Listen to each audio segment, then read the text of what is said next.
नाम वाहिगुरु साहिब जीओ।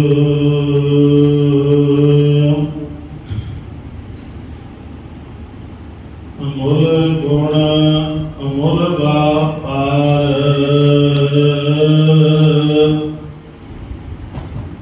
अमुल व्यापारिये अमुल भंडार। अमुल आवह अमुल लै जाहे,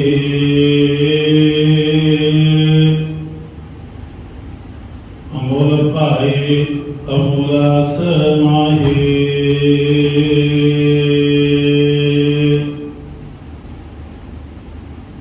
अमुल धर्म अमुल दीवान,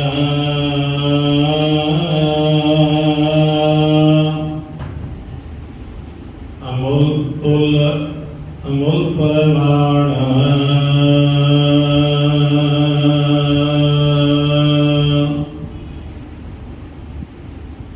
अमुल बख्शीश अमुल निशान,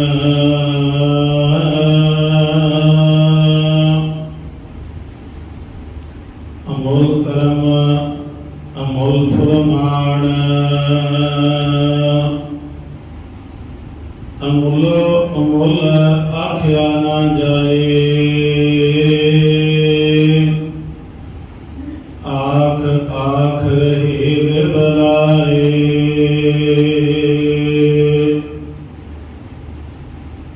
आखें वेद पाठ पुराण, आखें पढ़े करें वख्याण। आखें ब्रह्म आखें इंद,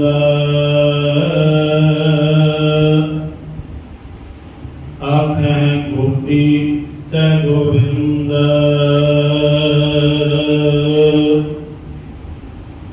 आखें ईश्वर आखें सिद्ध, आखें कीते कीते बुद्ध। आखें दानव आखें देव, आखें सुर नर मन जन सेव।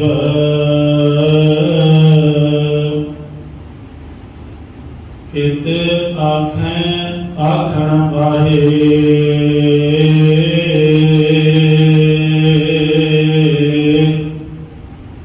किते कह कह उठ उठ जाहे। इते कीते और करे, ताय आख न सकै केई के। जे बड़ भावै ते बड़ होए, नानक जाने सचा सोए। जेको आखै भूल बिगाड़, तां लिखिए सिर गावारा गावार। जेको आखै भूल बिगाड़,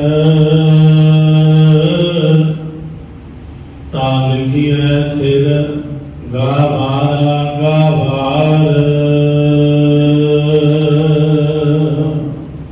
वाहिगुरु जी का खालसा वाहिगुरु जी की फतेह।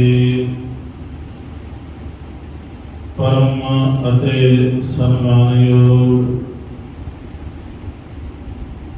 जुगो जुग अटल चबर शतर तख्त दे मालक, गुरता प्रगति के सभाएमान, हाजरा हजूर जाहरा जहूर, सर्व कला भरपूर श्री गुरु ग्रंथ साहिब जी की पावन पवित्र हजूरी अंदर अदब सत्कार सहित जुड़ मिल बैठे सत्संगी प्यारे हो, प्रेम भावना सहित आप जी ने सिमरन विच हाजरियां लगवाइया हैं। सो सतगुरु पातशाह महाराज जी ने बड़ी रहमत की है जो संध्या वेले इन्हां दीवानां दे विच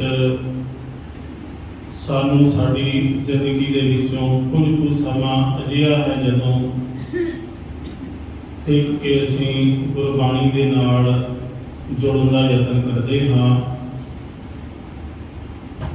ते यतन यही करिया करिए कि आ जिहड़ी 24 घंटियां दे विचों ये वाली घड़ी है इहदा एक सेकंड भी जिहड़ा अजाई ना जावे, एक मिनट एक खिन जिहड़ा है बड़ा कीमती है। इसे करके आओ जिवें आप जी ने एकाग्रता सहित बड़े प्रेम नाल सिमरन विच हाजरियां भरियां ने। श्री गुरु ग्रंथ साहिब जी की लड़ीवार विचार गुरु बाबा धन गुरु नानक पातशाह महाराज जी के पावन खार बिंद तो उच्चारण की। जप बाणी की अज आपां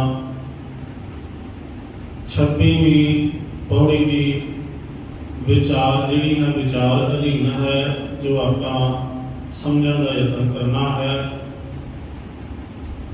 प्यार अदब सत्कार सहित रसना पवित्र करते हैं। गुरु बख्शी फतेह प्रवान करो जी। आखो वाहिगुरू जी का खालसा वाहिगुरू जी की फतेह। धन श्री गुरु ग्रंथ साहिब जी की अमृत गुरबाणी दे विच जो जप बाणी की विचार का एक प्रकरण चल रहा है ते अज ये जड़ियां पौड़ियां हैं सालाही सालाहे एती सुरतना पाइया जो इन्हां पौड़ियां दे विच 4 तरीकिਆਂ ਦੇ ਨਾਲ ਰੱਬ ਦੀ ਖਿਡਾਈ ਕੀਤੀ ਗਈ ਹੈ। ਉਹਨਾਂ ਨੂੰ ਆਪਾਂ ਪਿੱਛੇ ਸਰਵਣ ਕਰਕੇ ਆਏ ਹਾਂ। कई तरीकों के नाल रब की बंदगी करने वाले हैं जिन्हां विच अणगिणत जप तप करने वाले हैं, अणगिणत जिहड़े हैं वकार भोगण वाले भी हैं।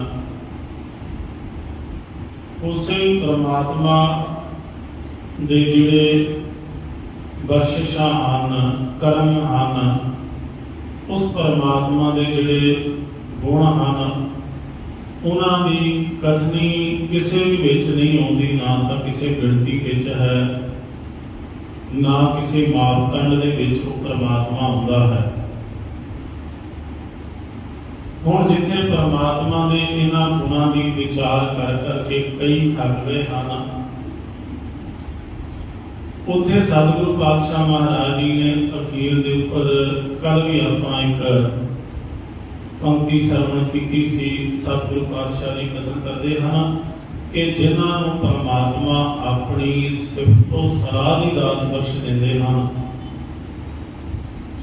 उन्हां दा जीवन पद्धर जिहड़ा है पातशाहां दे बराबर हो जाता है।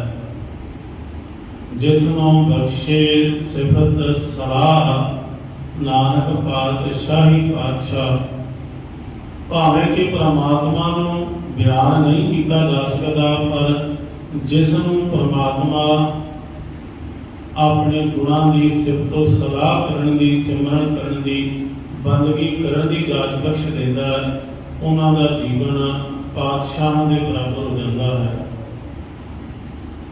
सिमरन ते बंदगी करने वाले का जीवन कितना ऊंचा है। भाई नंद लाल जी कथन करते हैं दर बुजुर्गी पाए दत पुन बंदगी वरना आखिर मेक शी सरमंदगी। जे तुम अपने आप को बुजुर्ग आखदा है, बुजुर्ग का अर्थ है सियाणा। बुजुर्ग का अर्थ बुढ़ेपे तो नहीं है, बुढ़ेपे की अवस्था तो नहीं है। बुजुर्ग शब्द है फारसी का जिसका अर्थ है सियाणा मनुख। जे तू अपने आप को सियाणा मनदा है, सियाणा कमाउंदा है, तो फिर रब की तेनों बंदगी करनी चाहिए है। जे तू रब की बंदगी नहीं कर सकता, सिमरन नहीं करता, तो तेनों अपने जीवन दे विच शर्मसार होना पवेगा। दर बुजुर्गी बाए दत्तपुन बंदगी वरना आखिर मेक सी सरबंदगी। भाई नंद लाल जी आखते हैं बंदगी कर, सिमरन कर। बाबा फरीद साहब जी भी जदों खैर मंगते हैं तो वो भी बंदगी की खैर मंगते हैं। शेख फरीद है खैर दीजा बंदगी, मैनू बंदगी की खैर दे परमात्मा, मैं सदा तेरा सिमरन ही करता रहा। इस करके जिहड़ा कल आपां प्रकरण श्रवण किया है उसके विच सतगुरु पातशाह जी कथन करते हैं, जिसनों परमात्मा सिमरन करन दी, रबी करांदे पाउण दी, रब दीआं वडियाईआं पाउण दी जिहड़ी है नदर बख्शिश कर दिंदा है, उन्हां दा जीवन पातशाह वर्गा उच्चा बन जाता है। जिसनों बख्शे सिफत सलाह नानक पातशाही पातशाह। हुण सतगुरु पातशाह जी ने अज जिहड़ा 26वीं पौड़ी दे विच जिस विषय नूं छुया है, ये भी बड़ा सूक्ष्म विषय है। इस दे विच रब दे गुणां दा जिक्र तां कीता गया है, पर उन्हां गुणां दे नाल एक शब्द वरतिया गया है अमुल। अमुल गुण, अमुल वापार। इत्थे व्यापार शब्द है, बाबे नूं भी करना है ते पप्पे नूं भी करना लगा है। असीं इस नूं व्यापार नहीं पढ़ना। अमुल गुण, अमुल व्यापार। पहला इस क्योंकि आ जिहड़ी सारी पौड़ी है इहदे विच सारा ही शब्द अमुल होना है। कई पंक्तियां तो पहला अमुल लगा होया है, इस करके पहला आपां अमुल के अर्थ जानने पैणगे कि अमुल असल विच की है। इत्थे जदों जपजी साहिब दे विच कई ऐसे लफ्ज ने जिहड़े वार-वार दोहराए गए ने, जिवें आपां पिछे पढ़ के आए हां असंख्य शब्द कई बार जिहड़ा गुरु बाबा जी ने वरतिया है। अखरी शब्द कई बार वरतिया है, अखरी ज्ञान गीत गुण गा, अखरी ज्ञान गीत गुणा गा। इसे तरीके नाल जपजी साहिब विच बड़े ही ऐसे लफ्ज आए ने जिहड़े वार-वार दोहराए गए ने। जिस दिन जपजी साहिब का टीका किसी बुद्धि के तल ते विचार करने वालियां ने कीता तां उन्हां ने ये भी आख के लिख दिता कि पुनरुक्ति दोष है जपजी साहिब विच। पुनरुक्ति तो भावे बार-बार दोहराया जाने वाला शब्द। आचार्य रजनीश का जो टीका पढ़िया उन्हें बड़े ही कमाल की गल लिखी है। उन्हें आख्या जदों भी जप बाणी को कोई बुद्धि के तल ते पढ़ेगा ना उन्होंने पुनरुक्ति दोष जापेगा। जदों कोई जप दे विच, क्योंकि ये सारा जप की जिहड़ी बाणी है ये विस्माद की खेड है, ये भावना की खेड है। ਇਹਦੇ ਵਿੱਚ ਜਿਹੜਾ ਹੈ देखो बुद्धि का ते भावना का आपस में कोई मेल नहीं। जदों का बुद्धि के तल ते पढ़ांगे तो पुनरुक्ति दोष जापेगा। कई बार-बार दोहराउण दी की गल है। पर आचार्य रजनीश ने अर्थ कीते सन। वो आखदे ने जदों कोई बंदा विस्माद विच चढ़िया जांदा है, जदों कोई समाधि विच चढ़िया जांदा है ਤਾਂ ਉਹ ਇੱਕੋ ਸ਼ਬਦ ਕਈ ਵਾਰ ਦੁਹਰਾਇਆ ਜਾਂਦਾ ਹੈ। ਜਿਵੇਂ ਕਿਸੇ ਬੰਦੇ ਨੇ ਨਸ਼ਾ ਕੀਤਾ ਹੋਵੇ ਨਾ, ਸ਼ਰਾਬੀ ਦੀ ਹਾਲਤ ਵੇਖੋ, ਕੁਝ ਵੀ ਕਿਸੇ ਨੇ ਨਸ਼ਾ ਕੀਤਾ ਹੋਵੇ ਉਹਦੇ ਦਿਮਾਗ ਤੇ ਇੱਕ ਲਫ਼ਜ਼ ਜਾਣ ਕੇ ਨਾ ਵਾਰ-ਵਾਰ ਬੋਲੀ ਜਾਂਦਾ। ਆਪਾਂ ਨੇ ਆਪਣੀ ਕਮਲਾ ਹੋ ਜਾਂਦਾ। ਇਸੇ ਤਰ੍ਹਾਂ ਜਿਹੜਾ ਸਿਮਰਨ ਕਰਨ ਵਾਲਾ ਹੈ ਆਚਾਰੀਆ ਰਜਨੀਸ਼ ਆਖਦਾ ਜਿਹੜਾ ਸਮਾਧੀ ਦੇ ਵਿੱਚ ਜੀਣ ਵਾਲਾ ਹੁੰਦਾ ਹੈ ਉਹਦੇ ਦਿਮਾਗ ਤੇ ਜਿਹੜਾ ਲਫ਼ਜ਼ ਪ੍ਰਮਾਤਮਾ ਦਾ ਚੜ ਗਿਆ ਉਹਨੇ ਵਾਰ-ਵਾਰ ਕਹੀ ਜਾਣਾ। ਇਸੇ ਤਰ੍ਹਾਂ ਹੀ ਆਪਾਂ ਅਕਾਲ ਉਸਤਤ ਦੀ ਬਾਣੀ ਜਦੋਂ 10 ਬਾਣੀ ਪੜ੍ਹਦੇ ਆ ਨਾ ਤੇ ਪੌਂਟਾ ਸਾਹਿਬ ਦੀ ਧਰਤੀ ਦੇ ਉੱਤੇ ਗੁਰੂ ਕਲਗੀਧਰ ਪਿਤਾ ਮਹਾਰਾਜ ਨੇ ਜਦੋਂ ਅਕਾਲ ਉਸਤਤ ਲਿਖੀ ਤੇ ਉਹਦੇ ਵਿੱਚ ਕਈ ਟਹਿਰ ਬੈਠ ਕੇ ਗੁਰੂ ਕਲਗੀਧਰ ਪਿਤਾ ਤੂੰ ਹੀ ਦਾ ਰਾਗ ਲਾਉਂਦੇ ਗਏ। ਜ਼ਮੀਨ ਤੂੰ ਹੀ, ਸਮਾਂ ਤੂੰ ਹੀ, ਅਬ ਭੈ ਤੂੰ ਹੀ, ਅਭੂ ਤੂੰ ਹੀ, ਇਸੇ ਤਰ੍ਹਾਂ ਉਹਨਾਂ ਨੇ ਕਈ ਵਾਰ ਤਕਰੀਬਨ ਕਈ ਜਿਹੜੇ ਛੰਦਾਬੰਦੀ ਦੇ ਵਿੱਚ ਅਕਾਲ ਉਸਤਤ ਹੈ, ਇਹਨਾਂ ਛੰਦਾਂ ਵਿੱਚ ਕਈ ਵਾਰ ਕੁਣੀ ਦਾ ਰਾਗ ਲੱਭਿਆ ਹੈ। ਹੁਣ ਜਪ ਬਾਣੀ ਜਿਹੜੀ ਹੈ ਸਾਰੀ ਵਿਸਮਾਦ ਦੀ ਅੰਦਰ ਦੇ ਅਭਿਆਸ ਦੀ ਖੇਡ ਹੈ। ਇਹਨੂੰ ਜਦੋਂ ਵੀ ਕੋਈ ਬੁੱਧੀ ਦੇ ਤਲ ਤੇ ਜਿਉਣ ਵਾਲਾ, ਕੋਈ ਗਿਆਨ ਦੇ ਤਲ ਤੇ ਜਿਹੜਾ ਅਰਥ ਕਰਨ ਵਾਲਾ, ਜਦੋਂ ਉਹ ਇਸ ਨੂੰ ਪੜ੍ਹੇਗਾ ਤਾਂ ਉਹਨੂੰ ਪੁਨਰੁਕਤੀ ਦੋਸ਼ੀ ਲੱਭੇਗਾ। ਉਹ ਮੂਲ ਸ਼ਬਦ ਕਈ ਵਾਰ ਆਇਆ ਹੈ। ਪਾਤਸ਼ਾਹ ਜੀ ਨੇ ਵਾਰ-ਵਾਰ ਇਸ ਦਾ ਜ਼ਿਕਰ ਕੀਤਾ ਹੈ। ਅਮੋਲ ਗੁਣ, ਅਮੋਲ ਵਪਾਰ, ਅਮੋਲ ਵਪਾਰੀ, ਅਮੋਲ ਭੰਡਾਰ, ਅਮੋਲ ਆਮੈ, ਮੁੱਲ ਲੈ ਜਾਣੀ। ਅਮੋਲ ਕੀ ਹੈ? ਵੇਖੋ, ਜਿਹੜਾ ਅਮੋਲ ਲਫ਼ਜ਼ ਹੈ ਨਾ, ਇਹਦਾ ਪਹਿਲਾ ਸੌਖਾ ਅੱਖਰੀ ਅਰਥ ਹੈ ਜਿਸ ਦਾ ਕੋਈ ਵੀ ਮੁੱਲ ਨਹੀਂ। ਹੁਣ ਇਹ ਜਿਹੜਾ ਹੈ ਲਫ਼ਜ਼ ਪ੍ਰਗਟ ਕਿੱਥੇ ਹੁੰਦਾ ਹੈ? ਇਹ ਕਿੱਥੇ ਪ੍ਰਗਟ ਹੁੰਦਾ ਹੈ? ਜਿੱਥੇ ਆਪਾਂ ਕਿਸੇ ਸ਼ੈ ਦੇ ਵੱਲ ਵੇਖ ਕੇ, ਦ੍ਰਿਸ਼ਟਮਾਨ ਚੀਜ਼ ਦੇ ਵੱਲ ਵੇਖ ਕੇ, ਜਾਂ ਕੁਝ ਅਨੁਭਵ ਕਰਕੇ ਆਖਦੇ ਹਾਂ ਵਾਹ ਕਮਾਲ ਦੀ ਚੀਜ਼ ਹੈ, ਉੱਥੇ ਉਸ ਚੀਜ਼ ਦਾ ਕੋਈ ਮੁੱਲ ਨਹੀਂ ਰਹਿ ਜਾਂਦਾ। ਜਿਵੇਂ ਮੰਨ ਲਓ ਇੱਕ ਗੁਲਾਬ ਦਾ ਫੁੱਲ ਹੈ, ਗੁਲਾਬ ਦਾ ਫੁੱਲ ਜਿਹੜਾ ਬਾਗ ਵਿੱਚ ਖਿੜਿਆ ਹੋਵੇ, ਤੇ ਜਦੋਂ ਉਸ ਗੁਲਾਬ ਦੇ ਫੁੱਲ ਨੂੰ ਕੋਈ ਸੁਗੰਧੀ ਵਾਲਾ ਵੇਖੇਗਾ, ਵਿਸਮਾਦ ਵਿੱਚ ਆ ਕੇ ਉਸਨੇ ਆਖ ਦੇਣਾ ਹੈ ਵਾਹ, ਇਹਦੇ ਖਿੜਾਓ ਦਾ ਕੋਈ ਮੁੱਲ ਨਹੀਂ। ਉਹਦੇ ਮੂੰਹ ਵਿੱਚੋਂ ਲਫ਼ਜ਼ ਬਾਹਰ ਨਿਕਲਣਗੇ। ਹੁਣ ਇਹ ਗੁਲਾਬ ਦਾ ਫੁੱਲ ਜਦੋਂ ਮੁਰਝਾ ਗਿਆ, ਇਹਦੀਆਂ ਪੱਤੀਆਂ ਚੁੱਕ ਕੇ ਕੋਈ ਅਤਰ ਕੱਢਣ ਵਾਲਾ ਲੈ ਗਿਆ, ਜਿਹੜਾ ਕਿ ਸੁਗੰਧੀ ਆਦਿ ਬਣਾਉਂਦਾ ਹੈ, ਸੈਂਟ ਵਗੈਰਾ ਜਿਹੜਾ ਬਣਾਉਂਦਾ ਹੈ, ਅਤਰ ਕੱਢਣ ਵਾਲਾ ਲੈ ਗਿਆ ਤੇ ਉਹਨੇ ਗੁਲਾਬ ਦੇ ਫੁੱਲ ਇਕੱਠੇ ਕਰਕੇ ਉਹਦਾ ਮੁੱਲ ਪਾ ਦਿੱਤਾ। ਦੇਖੋ, ਜਦੋਂ ਦਾ ਖੜਾਓ ਤੇ ਸੀ, ਉਦੋਂ ਦਾ ਕੋਈ ਵੀ ਮੁੱਲ ਨਹੀਂ ਸੀ। ਜਦੋਂ ਸਮਾਜ ਨੂੰ, ਸੰਸਾਰ ਨੂੰ ਸੁਗੰਧਿਤ ਕਰ ਰਿਹਾ ਸੀ, ਆਪਣਾ ਜਿਹੜਾ ਹੈ ਸੁੰਦਰਤਾ ਤੇ ਖੜਾਓ ਬਣ ਰਿਹਾ ਸੀ, ਉਦੋਂ ਉਹਦਾ ਕੋਈ ਵੀ ਮੁੱਲ ਨਹੀਂ ਸੀ। ਉਦੋਂ ਉਹਨੂੰ ਹਰ ਕੋਈ ਤਾਕ ਕੇ ਆਖਦਾ ਸੀ ਵਾਹ। ਜਦੋਂ ਮੁਰਝਾ ਗਿਆ, ਟਾਹਣੀ ਨਾਲੋਂ ਡਿੱਗ ਗਿਆ ਤੇ ਉਹਦਾ ਮੁੱਲ ਪੈ ਗਿਆ। ਇਸ ਕਰਕੇ ਜਿਹੜਾ ਖੜਾਓ ਵਿੱਚ ਹੈ, ਜਿਹੜਾ ਖਿੜੇ ਵਿੱਚ ਹੈ, ਵਿਸਮਾਦ ਵਿੱਚ ਹੈ, ਜਦੋਂ ਵੀ ਕਿਸੇ ਨੂੰ ਬਾਹਰੀ ਤੌਰ ਤੇ ਤੱਕਦਾ ਹੈ ਤਾਂ ਉਹ ਜਦੋਂ ਵਿਸਮਾਦ ਵਿੱਚ ਚੜਿਆ ਜਾਵੇ ਤਾਂ ਉਸ ਦਾ ਕੋਈ ਮੁੱਲ ਨਹੀਂ ਰਹਿ ਜਾਂਦਾ। ਇਸੇ ਤਰ੍ਹਾਂ ਪਾਤਸ਼ਾਹ ਕਥਨ ਕਰਦੇ ਨੇ, ਰੱਬ ਦੇ ਗੁਣਾਂ ਦਾ ਕੋਈ ਵੀ ਮੁੱਲ ਨਹੀਂ ਹੈ। ਸੌਖਾ ਹੋ ਜਾਵੇਗਾ ਜੇ ਗੁਰੂ ਅਮਰਦਾਸ ਪਾਤਸ਼ਾਹ ਮਹਾਰਾਜ ਜੀ ਦਾ ਪਾਵਨ ਸ਼ਬਦ ਆਪਾਂ ਨਾਲ ਲੈ ਲਈਏ, ਜਿੱਥੇ ਮੇਰੇ ਪਾਤਸ਼ਾਹ ਕਥਨ ਕਰਦੇ ਨੇ, ਹਰ ਆਪ ਅਮੁੱਲਕ ਹੈ, ਮੁੱਲ ਨਾ ਪਾਇਆ ਜਾਏ। ਪਰਮਾਤਮਾ ਆਪ ਹੀ ਅਮੁੱਲਕ ਹੈ, ਜਿਹਦਾ ਕੋਈ ਵੀ ਮੁੱਲ ਨਹੀਂ ਪਾਇਆ ਜਾ ਸਕਦਾ। ਹੋਰ ਸੌਖਾ ਕਰਨਾ ਹੋਵੇ, ਹੀਰਾ ਲਾਲ ਅਮੋਲਕ ਹੈ ਭਾਰੀ, ਦਿਨ ਗਾਹਕ ਮੀਕਾ ਕਾਖਾ। ਸਤਿਗੁਰੂ ਪਾਤਸ਼ਾਹ ਕਥਨ ਕਰਦੇ ਨੇ, ਹੁਣ ਜਿਹੜਾ ਹੀਰਾ ਹੈ, ਲਾਲ ਹੈ ਨਾ, ਉਹਦਾ ਮੁੱਲ ਤਾਂ ਬੜਾ ਹੈ, ਪਰ ਜਿਹੜਾ ਗਾਹਕ ਤੋਂ ਬਿਨਾਂ ਉਹਦਾ ਕੋਈ ਵੀ ਮੁੱਲ ਨਹੀਂ ਹੈ। ਜੇ ਉਹਨੂੰ ਗੁਣਾਂ ਦਾ ਗਾਹਕ ਮਿਲ ਜਾਵੇ ਤਾਂ ਉਹਦਾ ਇੰਨਾ ਜ਼ਿਆਦਾ ਉਹਦਾ ਮੁੱਲ ਕਿਸੇ ਵੀ ਚੀਜ਼ ਵਿੱਚ ਮਾਪਿਆ ਤੇ ਤੋਲਿਆ ਨਹੀਂ ਜਾ ਸਕਦਾ। ਤੇ ਜੇਕਰ ਜਿੰਨੀ ਦੇਰ ਤੱਕ ਉਹਨੂੰ ਕਦਰਦਾਨ ਨਾ ਮਿਲਿਆ ਤਾਂ ਜਿੰਨਾ ਮਰਜ਼ੀ ਵੀ ਉਹ ਹੀਰਾ ਜਿਹੜਾ ਕੀਮਤੀ ਕਿਉਂ ਨਾ ਹੋਵੇ, ਉਨੀ ਦੇਰ ਤੱਕ ਵੇਖੋ ਇਹ ਸੁਰਤ ਦੀ ਖੇਡ ਹੈ।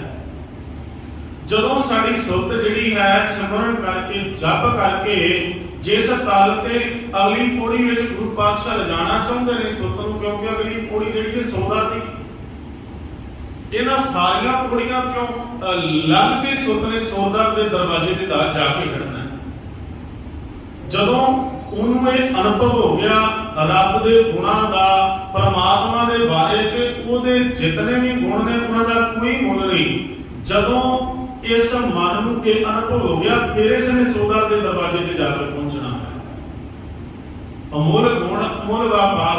ਧੰਨ ਗੁਰੂ ਨਾਨਕ ਪਾਤਸ਼ਾਹ ਮਹਾਰਾਜ ਜਿਸ ਦਿਨ ਪਟਨਾ ਸਾਹਿਬ ਦੀ ਧਰਤੀ ਤੇ ਗਏ, ਕਿਉਂਕਿ ਗੁਰੂ ਨਾਨਕ ਪਾਤਸ਼ਾਹ ਵੀ ਮਰਦਾਨੇ ਨਾਲ ਪਟਨਾ ਸਾਹਿਬ ਗਏ ਨਾ, ਜਿੱਥੇ ਜਾ ਕੇ ਉਹਨਾਂ ਨੇ ਮਰਦਾਨੇ ਨੂੰ ਭੁੱਖ ਲੱਗੀ ਤੇ ਮਰਦਾਨੇ ਨੂੰ ਆਖਿਆ ਆ ਰਸਤੇ ਵਿੱਚੋਂ ਪੱਥਰ ਚੁੱਕ ਲੈ। ਹੁਣ ਮਰਦਾਨੇ ਦੀਆਂ ਅੱਖਾਂ ਉਸ ਨੂੰ ਪੱਥਰ ਹੀ ਸਮਝਦੀਆਂ ਸਨ, ਪਰ ਅਸਲ ਵਿੱਚ ਉਹ ਪੱਥਰ ਨਹੀਂ ਸੀ। ਮਰਦਾਨਾ ਉੱਥੇ ਪਟਨਾ ਸਾਹਿਬ ਜਿਹੜਾ ਬਾਜ਼ਾਰ ਲੱਗਾ ਹੋਇਆ ਸੀ, ਉੱਥੇ ਕਈ ਜਗ੍ਹਾ ਤੇ ਕਈ ਦੁਕਾਨਾਂ ਤੇ ਲੈ ਕੇ ਗਿਆ, ਕੱਪੜੇ ਵਾਲੀ ਦੁਕਾਨ ਤੇ ਲੈ ਕੇ ਜਾਂਦਾ, ਉਹ ਆਖਦਾ ਮਾਮੂਲੀ ਪੱਥਰ ਇਹਦਾ ਤੈਨੂੰ ਕੀ ਦੇ ਦੇਵਾਂ। ਹਲਵਾਈ ਦੀ ਦੁਕਾਨ ਤੇ ਲੈ ਕੇ ਜਾਂਦਾ, ਉਹ ਆਖਦਾ ਇਹਦਾ ਤੈਨੂੰ ਮੈਂ ਕੀ ਦੇ ਦੇਵਾਂ, ਇਹਦੇ ਵਰਗੇ ਵੱਡੇ ਜਿਹੜੇ ਨੇ ਮੇਰੀ ਤਕੜੀ ਵਿੱਚ ਪਏ ਨੇ, ਮੈਂ ਤਕੜੀ ਵਿੱਚ ਰੱਖੇ ਨੇ, ਜ਼ਿਆਦਾ ਇਹਦੇ ਤੈਨੂੰ ਮੈਂ ਥੋੜਾ ਜਿਹਾ ਰੂੰਗਾ ਸ਼ਬਦ ਉਹਨੇ ਵਰਤਿਆ, ਆਹ ਦੇ ਦੇਵਾਂਗਾ, ਇਸ ਕਰਕੇ ਰੱਖ ਲੈਣਾ। ਹੁਣ ਭਾਈ ਮਰਦਾਨਾ ਆਂਦਾ ਕਹਿਣ ਲੱਗਾ ਮੈਨੂੰ ਗੁਰੂ ਨਾਨਕ ਪਾਤਸ਼ਾਹ ਨੇ ਜਦੋਂ ਇਹ ਪੱਥਰ ਦਿੱਤਾ ਸੀ ਤਾਂ ਉਹਨਾਂ ਆਖਿਆ ਸੀ ਕਿ ਇਹਦਾ ਤਾਂ ਮੁੱਲ ਹੀ ਕੋਈ ਨਹੀਂ ਹੈ। ਗੁਰੂ ਨਾਨਕ ਦੇ ਸ਼ਬਦਾਂ ਵਿੱਚ ਬਹੁਤ ਰਮਜਾਂ ਨੇ ਤੇ ਮੈਂ ਤੈਨੂੰ ਐਵੇਂ ਨਹੀਂ ਦੇ ਦੇਵਾਂਗਾ ਇਹ ਪੱਥਰ ਜਿਹੜਾ ਇੱਕ ਰੂੰਗਾ ਥੋੜਾ ਜਿਹਾ ਲੈ ਕੇ ਤੈਨੂੰ ਇਹ ਪੱਥਰ ਦੇ ਦੇਵਾਂ, ਨਹੀਂ। ਉਹਨੇ ਆਖਿਆ ਜਾ ਲੈ ਜਾ, ਫਿਰ ਇਦਾਂ ਦੇ ਪੱਥਰ ਤਾਂ ਮੇਰੇ ਕੋਲ ਕਈ ਪਏ ਨੇ। ਹੁਣ ਮਰਦਾਨਾ ਵਾਪਸ ਮੁੜ ਆਇਆ, ਕਹਿਣ ਲੱਗਾ ਪਾਤਸ਼ਾਹ ਉਹ ਤੇ ਪੱਥਰ ਇਹਦਾ ਤਾਂ ਕੋਈ ਕੁਝ ਵੀ ਨਹੀਂ ਦੇ ਰਿਹਾ। ਕਹਿਣ ਲੱਗੇ ਮਰਦਾਨਿਆ ਇਸ ਪੱਥਰ ਨੂੰ ਉੱਥੇ ਲੈ ਕੇ ਜਾਣਾ ਜਿੱਥੇ ਦਾ ਕਦਰਦਾਨ ਬੈਠਾ ਹੈ। ਵੇਣ ਗੁਣ ਗਾਹਕ ਵੇਚਿਆ ਤੋਗਣ ਸਹਿਬੋ ਜਾਏ, ਗੁਣ ਕਾ ਗਾਹਕ ਜੇ ਮਿਲੇ ਤੋਗਣ ਲਾਭ ਬਕਾਏ। ਜਿੱਦਣ ਗੁਣਾ ਦਾ ਗਾਹਕ ਮਿਲ ਜਾਂਦਾ ਹੈ ਉਸ ਦਿਨ ਗੁਣਾ ਦੀ ਲੱਖਾਂ ਰੁਪਏ ਕੀਮਤ ਪੈ ਜਾ ਕਰਦੀ ਹੈ। ਰੱਬ ਦੇ ਵੀ ਇਸੇ ਤਰ੍ਹਾਂ ਜਿਹੜੇ ਗੁਣ ਨੇ ਨਾ ਪਰਮਾਤਮਾ ਦੇ, ਉਹ ਅਮੁੱਲ ਗੁਣ ਨੇ, ਪਰ ਉਹ ਗੁਣ ਜਿਹੜੇ ਹਨ ਅਜੇ ਸਾਡੀ ਸਮਝ ਵਿੱਚ, ਅਜੇ ਸੁਰਤ ਵਿੱਚ ਨਹੀਂ ਪੈ ਰਹੇ। ਜਿਸ ਦਿਨ ਸਾਡੀ ਸੁਰਤ ਨੇ ਇਹ ਅਨੁਭਵ ਕਰ ਲਿਆ ਕਿ ਰੱਬ ਦੇ ਗੁਣਾਂ ਦਾ ਕੋਈ ਮੁੱਲ ਨਹੀਂ ਹੈ, ਸੱਤ ਦਾ ਕੀ ਮੁੱਲ ਹੋ ਸਕਦਾ ਹੈ, ਸੰਤੋਖ ਦਾ ਕੀ ਮੁੱਲ ਹੈ, ਦਇਆ ਦਾ ਕਿਸੇ ਵਿੱਚ ਕੀ ਮੁੱਲ ਪਾ ਸਕਦਾ ਹੈ। ਹੁਣ ਮਰਦਾਨਾ ਜਿਹੜਾ ਹੈ ਜੋਰੀ ਦੇ ਗੁਣ ਲੈ ਕੇ ਗਿਆ, ਸਾਲਸਰਾਏ ਜੋਰੀ ਸੀ ਜਿਹੜਾ, ਉਹਨੇ ਉਹ ਪੱਥਰ ਵੇਖਿਆ ਤੇ ਮਰਦਾਨੇ ਪੁੱਛਿਆ ਛੇਤੀ ਦੱਸ ਇਹਦੀ ਕੀਮਤ ਕਿੰਨੀ ਹੈ, ਮੈਂ ਰੁਪਈਏ ਲੈਣੇ ਨੇ। ਉਸਨੇ ਆਖਿਆ ਸੱਜਣਾ ਇਹਦੀ ਇਸ ਵਕਤ ਬਾਜ਼ਾਰ ਵਿੱਚ ਕੋਈ ਕੀਮਤ ਨਹੀਂ, ਕਿਉਂਕਿ ਇਹ ਲਾਲ ਹੈ, ਇਹ ਪੱਥਰ ਨਹੀਂ। ਇਸ ਨੂੰ ਜਦੋਂ ਮੈਂ ਤਰਾਸ਼ਾਂਗਾ ਤਾਂ ਕਹਿਣ ਲੱਗੇ ਮੇਰੀ ਦੁਕਾਨ 'ਚ ਤਾਂ ਇੰਨੇ ਰੁਪਈਏ ਹੀ ਅੱਜ ਮੌਜੂਦ ਨਹੀਂ ਜਿੰਨੀ ਇਹਦੀ ਕੀਮਤ ਹੈ, ਇਹਦੀ ਕੋਈ ਮੁੱਲ ਨਹੀਂ। ਇਹਦਾ ਕਰ ਇਹਦੀ 100 ਰੁਪਇਆ ਉਸ ਵਕਤ ਬਹੁਤ ਹੋਇਆ ਕਰਦਾ ਸੀ। ਕਹਿਣ ਲੱਗਾ 100 ਰੁਪਏ ਤੈਨੂੰ ਦਰਸ਼ਨੀ ਭੇਟਾ ਦੇ ਦੇਣਾ, ਆ 100 ਰੁਪਏ ਇਹਦੀ ਕੱਲੀ ਦਰਸ਼ਨੀ ਭੇਟਾ ਹੈ, ਪਰ ਜੇਕਰ ਇਹਦੀ ਕੀਮਤ ਲਗਾਉਣੀ ਹੋਵੇ ਤਾਂ ਮੈਨੂੰ ਪਤਾ ਨਹੀਂ ਕਿਹੜੇ ਕਿਹੜੇ ਦੇਸ਼ਾਂ 'ਚੋਂ ਜੋਰੀ ਮੰਗਾਉਣੇ ਪੈਣਗੇ, ਕਿਉਂਕਿ ਇਹਦੀ ਕੀਮਤ ਦਾ ਮੈਨੂੰ ਆਪ ਖੁਦ ਨੂੰ ਅੰਦਾਜ਼ਾ ਨਹੀਂ ਕਿ ਇਹਦੀ ਕੀਮਤ ਕੀ ਹੈ। ਹੀਰਾ ਲਾਲ ਅਮੋਲਕ ਹੈ ਭਾਰੀ, ਵਿਣ ਗਾਹਕ ਮੀਕਾ ਕਾਖਾ। ਗੁਣ ਜਿਹੜੇ ਨੇ ਜਿੰਨੀ ਦੇਰ ਤੱਕ ਗੁਣਾਂ ਦਾ ਸਾਨੂੰ ਅੰਦਾਜ਼ਾ ਨਹੀਂ ਭਈ ਗੁਣ ਕਿੰਨੇ ਗਿਣਤੀ ਨੇ, ਉਨੀ ਦੇਰ ਤੱਕ ਕੋਈ ਇਹਨਾਂ ਗੁਣਾਂ ਦੀ ਵਰਤੋਂ ਨਹੀਂ ਕਰਦਾ। ਪ੍ਰੋਫੈਸਰ ਪੂਰਨ ਸਿੰਘ ਦੀ ਪਤਨੀ ਵੀ ਜਿਹੜੇ ਸਨ ਉਹ ਵੀ ਲੈਕਚਰਰ ਸਨ ਮਾਇਆ ਦੇ, ਉਹ ਆਰਟੀਕਲ ਲਿਖਦੇ ਸਨ। ਉਹਨਾਂ ਆਪਣੇ ਆਰਟੀਕਲ ਵਿੱਚ ਲਿਖਿਆ, ਕਹਿਣ ਲੱਗੇ ਇੱਕ ਦਿਨ ਪ੍ਰੋਫੈਸਰ ਸਾਹਿਬ ਘਰ ਆਏ ਤੇ ਉਹ ਬੜੇ ਨਿਰਾਸ਼ ਸਨ। ਮਾਇਆ ਦੇਵੀ ਨੇ ਲਿਖਿਆ, ਕਹਿਣ ਕਿ ਮੈਂ ਅਕਸਰ ਹੀ ਪੇਕਿਆਂ ਵੱਲੋਂ ਦਿੱਤੇ ਗਹਿਣੇ ਪਾ ਲਿਆ ਕਰਦੀ ਸਾਂ, ਮੈਂ ਕੰਨਾਂ ਵਿੱਚ ਵੀ ਗਹਿਣੇ ਪਾ ਕੇ ਰੱਖਦੀ ਸਾਂ, ਗਲ ਵਿੱਚ ਹਾਰ ਵੀ ਪਾ ਕੇ ਰੱਖਦੀ ਸਾਂ। ਪ੍ਰੋਫੈਸਰ ਸਾਹਿਬ ਨੇ ਆਉਂਦੇ ਆਖਿਆ, ਕਹਿਣ ਲੱਗੇ ਮਾਇਆ ਦੇਵੀ ਇਹਨਾਂ ਦੱਸ ਆ ਗਹਿਣੇ ਕਿਉਂ ਪਾਉਣੀ? ਉਸ ਆਖਿਆ ਇਹ ਕਿਉਂ ਜਿਹਾ ਸਵਾਲ ਹੋਇਆ? ਕਹਿਣ ਲੱਗੇ ਨਹੀਂ ਮੈਂ ਪੁੱਛ ਰਿਹਾ ਕੇਵਲ ਤੂੰ ਦੱਸ ਗਹਿਣੇ ਕਿਉਂ ਪਾਉਣੀ ਹੈ? ਕਹਿਣ ਲੱਗੀ ਮੇਰੇ ਮਾਪਿਆਂ ਇਸ ਕਰਕੇ ਪਾਈ ਤੁਹਾਡੀ ਪ੍ਰਸੰਨਤਾ ਵਾਸਤੇ। ਤੇ ਮਾਇਆ ਦੇਵੀ ਰਹਿੰਦੀ ਕਹਿੰਦੇ ਕਿ ਪ੍ਰੋਫੈਸਰ ਸਾਹਿਬ ਨੇ ਮੈਨੂੰ ਆਖਿਆ ਇਹਦਾ ਕਰਕੇ ਮੇਰੀ ਪ੍ਰਸੰਨਤਾ ਇਹ ਹੈ ਕਿ ਤੂੰ ਗਹਿਣੇ ਉਤਾਰ ਦੇ। ਕਹਿਣ ਲੱਗੀ ਮੈਂ ਅੰਦਰ ਵੀ ਇਸੇ ਤਰ੍ਹਾਂ ਮੈਂ ਕੀਤਾ ਤੇ ਮੈਂ ਗਹਿਣੇ ਉਤਾਰ ਕੇ ਆਪਣੇ ਹੱਥ ਦੀ ਤਲੀ ਤੇ ਲਿਆ ਕੇ ਧਰ ਕੇ ਉਹਨਾਂ ਨੂੰ ਦੇ ਦਿੱਤੇ।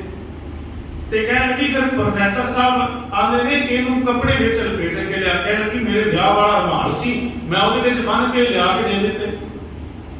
ਕਹਿਣ ਲੱਗੀ ਪ੍ਰੋਫੈਸਰ ਸਾਹਿਬ ਦੇ ਨਾਲ ਇੱਕ ਲੜਕਾ ਆਇਆ ਹੋਇਆ ਸੀ, ਉਹ ਲੜਕੇ ਨੌਜਵਾਨ ਬੱਚੇ ਨੂੰ ਦਿੱਤੇ। ਕਹਿਣ ਲੱਗੇ ਜਾ ਪੁੱਤਰ ਇਹਨਾਂ ਨੂੰ ਵੇਚ ਕੇ ਆਪਣੀ ਬਾਹਰ ਦੀ ਟਿਕਟ ਲੈ ਲੈ। ਉਸ ਬੱਚੇ ਨੇ ਪੜ੍ਹਾਈ ਕਰਨ ਵਾਸਤੇ ਜਾਪਾਨ ਜਾਣਾ ਸੀ ਤੇ ਉੱਥੇ ਉਹਦੇ ਕੋਲ, ਉਹ ਬੱਚਾ ਗਰੀਬ ਸੀ, ਉਹਦੇ ਕੋਲ ਟਿਕਟ ਵਾਸਤੇ ਪੈਸੇ ਨਹੀਂ ਸਨ ਜੁੜ ਰਹੇ ਵਿਚਾਰੇ ਕੋਲ, ਬੱਚੇ ਕੋਲ। ਹੁਣ ਪ੍ਰੋਫੈਸਰ ਸਾਹਿਬ ਬੜੇ ਦਇਆਦਿਲ ਸਨ ਤੇ ਮਾਇਆ ਦੇਵੀ ਆਂਦੀ ਭਈ ਸਾਰੇ ਗਹਿਣੇ ਕੱਪੜੇ ਵਿੱਚ ਬੰਨੇ ਤੇ ਉਸ ਬੱਚੇ ਨੂੰ ਦੇ ਦਿੱਤੇ। ਕਹਿਣ ਲੱਗੇ ਜਾ ਤੂੰ ਟਿਕਟ ਖਰੀਦ ਲੈ ਜਾਪਾਨ ਦੀ, ਵਿਦੇਸ਼ ਦੀ ਜਾ ਕੇ ਉੱਥੇ ਚੰਗੀ ਤਰ੍ਹਾਂ ਪੜ੍ਹਾਈ ਕਰੀ। ਮੇਰੇ ਮਿੱਤਰ ਵੀ ਨੇ, ਮੈਂ ਤੈਨੂੰ ਇੱਕ ਜਿਹੜਾ ਲੇਖ ਲਿਖ ਦੇਵਾਂਗਾ ਉਹਨਾਂ ਨੂੰ ਜਾ ਕੇ ਵਿਖਾ ਦੇਵੀਂ, ਤੈਨੂੰ ਕਮਰਾ ਵੀ ਲੈ ਦੇਣਗੇ ਤੇ ਤੇਰਾ होर भी ਜਿਹੜੀ है मदद कर देंगे। उस वेले माया देवी आंदी भाई मेरी सस आ गई, प्रोफैसर साहब की मां आ गई। उन्हें आख्या तेरा भला हो गया, आ तू की काम कर दिता, तू उन्होंने गहणिया तो सुनी कर दिता, ते आ तेनों पता है भाई ये गहने किन्ने कीमती ने? कहने कि प्रोफैसर साहब ने आख्या किन्ने? उस आख्या कहने कि 3-4 तोले दे आ गहने ने, ते तू जिहड़े ने गहने एक बच्चे नूं देने आ। कहने लगे मां उस बच्चे दी अखां विच देख, उस बच्चे दी अखां दे विच अथरू सन। तो आख रहा सी प्रोफैसर साहब मैं तुहाडा देण नहीं जे दे सकदा, अज जिहड़ा तुसीं मेरी पढ़ाई का खर्चा उठा लिया ना, ਇਹਦਾ कोई ऋण नहीं है। प्रोफैसर साहब ने आख्या कहने लगे मां उस बच्चे दी अखां विच वेख, जदों तू उहदियां अखां विच वेखेंगी तां आ गहणियां दा एक कोडी भी मुੱਲ नहीं होएगा। ਜਿਹੜਾ ਉਹ ਦਿਲੋਂ ਧੰਨਵਾਦ ਕਰ ਰਿਹਾ ਨਾ ਤੇਰਾ, ਤੇ ਕਹਿਣ ਲੱਗੇ ਇਸ ਗਹਿਣਿਆਂ ਦਾ ਤਾਂ ਇੱਕ ਕੋਡੀ ਵੀ ਮੁੱਲ ਨਹੀਂ ਹੈ। ਅਸਲ ਵਿੱਚ ਗੁਨਾਹ ਦੇ ਸਾਹਮਣੇ रुपया पैसा गहना कपड़े का कोई मुल नहीं है। दया का की मुल हो सकता है, सत का की मुल हो सकता है। इस करके अमुल शब्द असीं उत्थे वरतदे हां जिथे ऐसा गुण प्रगट हो जाए भाई जिसकी कोई कीमत अदा ना कर सके, कोई कीमत नहीं है। जिथे साडे अंदरों साडे विस्मार विचों वाह शब्द निकले, वाह इहदा कमाल कर दित्ती, इहदी दया दे लई कोई विखा ही नहीं सकता। अमुल गुण अमुल व्यापार, परमात्मा के गुण जिहड़े हन अमुल हन, जिन्ने भी परमात्मा के गुण हन उन्हां दा कोई मुल नहीं है। हरे आपे मुल्क है मुल ना पाया जाए, मुल ना पाया जाए किसे बिटों रहे लोक विद लाए। लोग परमात्मा के गुणों का मुल पाउंदे रह गए पर उहदे गुणों का मुल पाया ही नहीं जा सकता।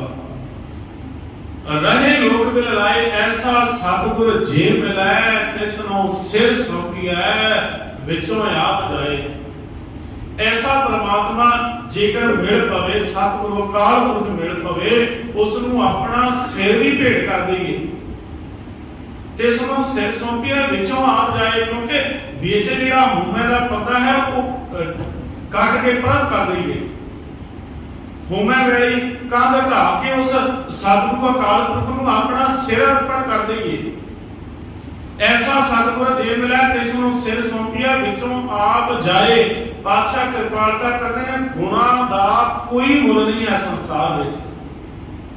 अमुल गुण अमुल व्यापार, ये जिहड़े गुणां दा आदान प्रदान है, व्यापार शब्द तो भावे आदान प्रदान, एक दूजी तो गुण ग्रहण करने, एक दूजी किसी दे कोलों कोई गुण सीखना, इहदा भी कोई मुल नहीं है। कई बार असी जिहड़ा अध्यापक क्लास विच पढ़ाउंदा है फीस दे के ते उहदे पढ़ाए हुए गुण दा मुल कर दिंदे हां, भावें असी रुपये दे दिंदे हां, पर जिहड़ा कुछ वो अध्यापक वो टीचर बच्चे दे दिमाग विच पा दिंदा है ना, वो जिहड़ा गुण उसने पा दिता, गुण किथे किथे जाके काम हुंदा है। पढ़ाई विद्या दा उहने स्कूल विच ही प्राप्त कीती सी ना, पर वो किथे किथे जाके उस गुण दी वरतों कर रहे हैं। जिहड़ी उसने सिखलाई दी है, जिहड़ा उसने उसनों हिसाब गणित पढ़ाया, पंजाबी पढ़ाई, जो भी पढ़ाया ਉਹਨੂੰ ਕਿੱਥੇ ਕਿੱਥੇ ਜਿਹੜੀ ਕੁਰਸੀ ਤੇ ਬੈਠਦਾ ਉੱਥੇ ਹੀ ਵਰਤੋਂ ਕਰਦਾ ਹੈ। ਕਈ ਵਾਰ ਨਾ ਜਿਹੜੇ ਅਧਿਆਪਕ ਤੋਂ ਬੱਚਾ ਡਰਦਾ ਹੁੰਦਾ ਹੈ ਬਚਪਨ ਵਿੱਚ, ਉਹਦੀ ਮਾਰ ਤੋਂ, ਉਹਦੇ ਗੁੱਸੇ ਤੋਂ, ਤੇ ਜੇਕਰ ਵੱਡਾ ਕਿਸੇ ਪਦਵੀ ਤੇ ਪਹੁੰਚ ਜਾਏ ਨਾ, ਅਧਿਆਪਕ ਬਜ਼ੁਰਗ ਹੋ ਜਾਏ, ਤੇ ਇੰਨਾ ਸਤਿਕਾਰ ਕਰਦਾ ਬੱਚਾ, ਜਿਹਦੇ ਕੋਲੋਂ ਮੈਂ ਕੁਝ ਸਿੱਖਿਆ। ਕੋਈ ਮੁੱਲ ਨਹੀਂ ਹੈ ਇਹਦੇ ਸਤਿਕਾਰ ਦਾ, ਕੋਈ ਮੁੱਲ ਨਹੀਂ ਹੈ। ਜਿਸ ਦੇ ਕੋਲੋਂ ਕੁਝ ਗੁਣ ਗ੍ਰਹਿਣ ਕਰਨਾ ਹੈ, इस गुण ग्रहण करने का भी कोई मुल अदा नहीं कर सकता, कोई कीमत नहीं डाल सकता। जेकर किसी को गुण देना है, ਇਹਦੀ भी कोई कीमत नहीं है। अमुल गुण अमुल व्यापार, अमुल व्यापारीए अमुल भंडार। पातशाह कथन करते ने ਜਿਹੜੇ गुणों का व्यापार करने वाले ने ना, इन्हां व्यापारियों का आ गुण वंडण वाले ने, ਜਿਹੜੇ आदान प्रदान करने वाले ने, ये रब का सिमरन करने वाले ते होरनां नूं जोड़न वाले, इन्हां दा भी कोई मुल नहीं है। सतगुरु पातशाह कथन करते हैं इन्हां दा कोई मुल नहीं है। जन नानक धूड़ मंगै तिस गुर सिख की, जो आप जपै अवरे नाम जपावै। पातशाह आखदे ने मैं ऐसे प्यारियां दे चरनां दी धूड़ चाहुंदा हां ਜਿਹੜੇ ਆਪ ਨਾਮ ਜਪ ਕੇ ਤੇ ਹੋਰਨਾਂ ਨੂੰ ਵੀ ਸਿਮਰਨ ਨਾਲ ਜੋੜਦੇ ਹਨ। ਮੈਨੂੰ ਕਹਿੰਦੇ ਉਹਨਾਂ ਦੇ ਚਰਨ ਮਿਲ ਜਾਣ। ਅਮੁੱਲ ਵਪਾਰੀਏ ਅਮੁੱਲ ਭੰਡਾਰ, ਤੇ ਜਿਹੜੇ ਗੁਣਾਂ ਦਾ ਭੰਡਾਰਾ ਹੈ ਇਹਨਾਂ ਭੰਡਾਰਿਆਂ ਦਾ ਵੀ ਕੋਈ ਮੁੱਲ ਨਹੀਂ ਹੈ। ਕਿੰਨੇ ਗੁਣ ਪਏ ਨੇ, ਬੇਅੰਤਾ ਬੇਅੰਤ ਗੁਣ ਤੇਰੇ। ਪਿੱਛੇ ਆਪਾਂ ਪੜ੍ਹ ਕੇ ਆ ਰਹੇ ਹਾਂ ਕਿਵ ਕਰ ਆਖਾਂ ਕਿਵ ਸਾ ਲਾਹੀ, ਕਿਉਂ ਵਰਨੀ ਕਿ ਮੈਂ ਜਾਣਾ। ਨਾਨਕ ਆਖਣ ਸਭ ਕੋ ਆਖੈ ਇੱਕ ਤੂੰ ਇੱਕ ਸਿਆਣਾ। ਕਿਵੇਂ ਪ੍ਰਮਾਤਮਾ ਤੈਨੂੰ ਮੈਂ ਉਚਾਰਨ ਕਰਾਂ, ਕਿਵੇਂ ਤੇਰੀ ਸਿਰ ਤੋਂ ਸਲਾਹ ਕਰਾਂ। ਸਤਿਗੁਰੂ ਪਾਤਸ਼ਾਹ ਕਥਨ ਕਰਦੇ ਨੇ ਰੱਬ ਦੇ ਭੰਡਾਰਿਆਂ ਦੇ ਵਿੱਚ ਉਹਦੇ ਜਿਹੜੇ ਗੁਣ ਪਏ ਹਨ ਇਹਨਾਂ ਦਾ ਵੀ ਕੋਈ ਮੁੱਲ ਨਹੀਂ ਹੈ। ਅਮੁੱਲ ਵਪਾਰੀਏ ਅਮੁੱਲ ਭੰਡਾਰ, ਅਮੁੱਲ ਆਵੈ ਅਮੁੱਲ ਲੈ ਜਾਏ। ਇੱਥੇ ਜਿਹੜੇ ਪ੍ਰਮਾਤਮਾ ਦੇ ਭੇਜੇ ਹੋਏ ਸਿਮਰਨ ਕਰਨ ਵਾਲੇ ਸਤਵੰਤੇ ਲੋਕ, ਮਹਾਂਪੁਰਖ ਬੰਦਗੀ ਵਾਲੇ ਜਿਹੜੇ ਰੱਬ ਦੇ ਭੇਜੇ ਹੋਏ ਜੀਵ ਦਾਤੇ ਹੁੰਦੇ ਹਨ ਉਹਨਾਂ ਦਾ ਵੀ ਕੋਈ ਮੁੱਲ ਨਹੀਂ ਹੈ।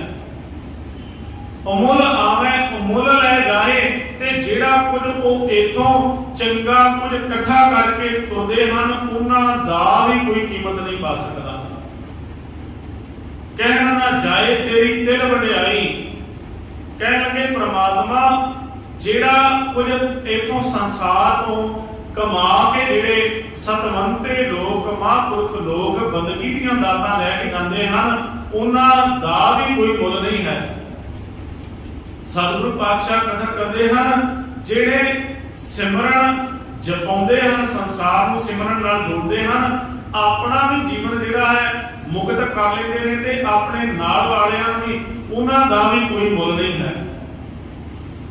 ਅਮੁੱਲ ਵਪਾਰੀਏ ਅਮੁੱਲ ਭੰਡਾਰ, ਅਮੁੱਲ ਆਵੈ ਮੁੱਲ ਲੈ ਜਾਏ, ਅਮੁੱਲ ਭਾਏ ਅਮੁੱਲਾ ਸਮਾਹੇ।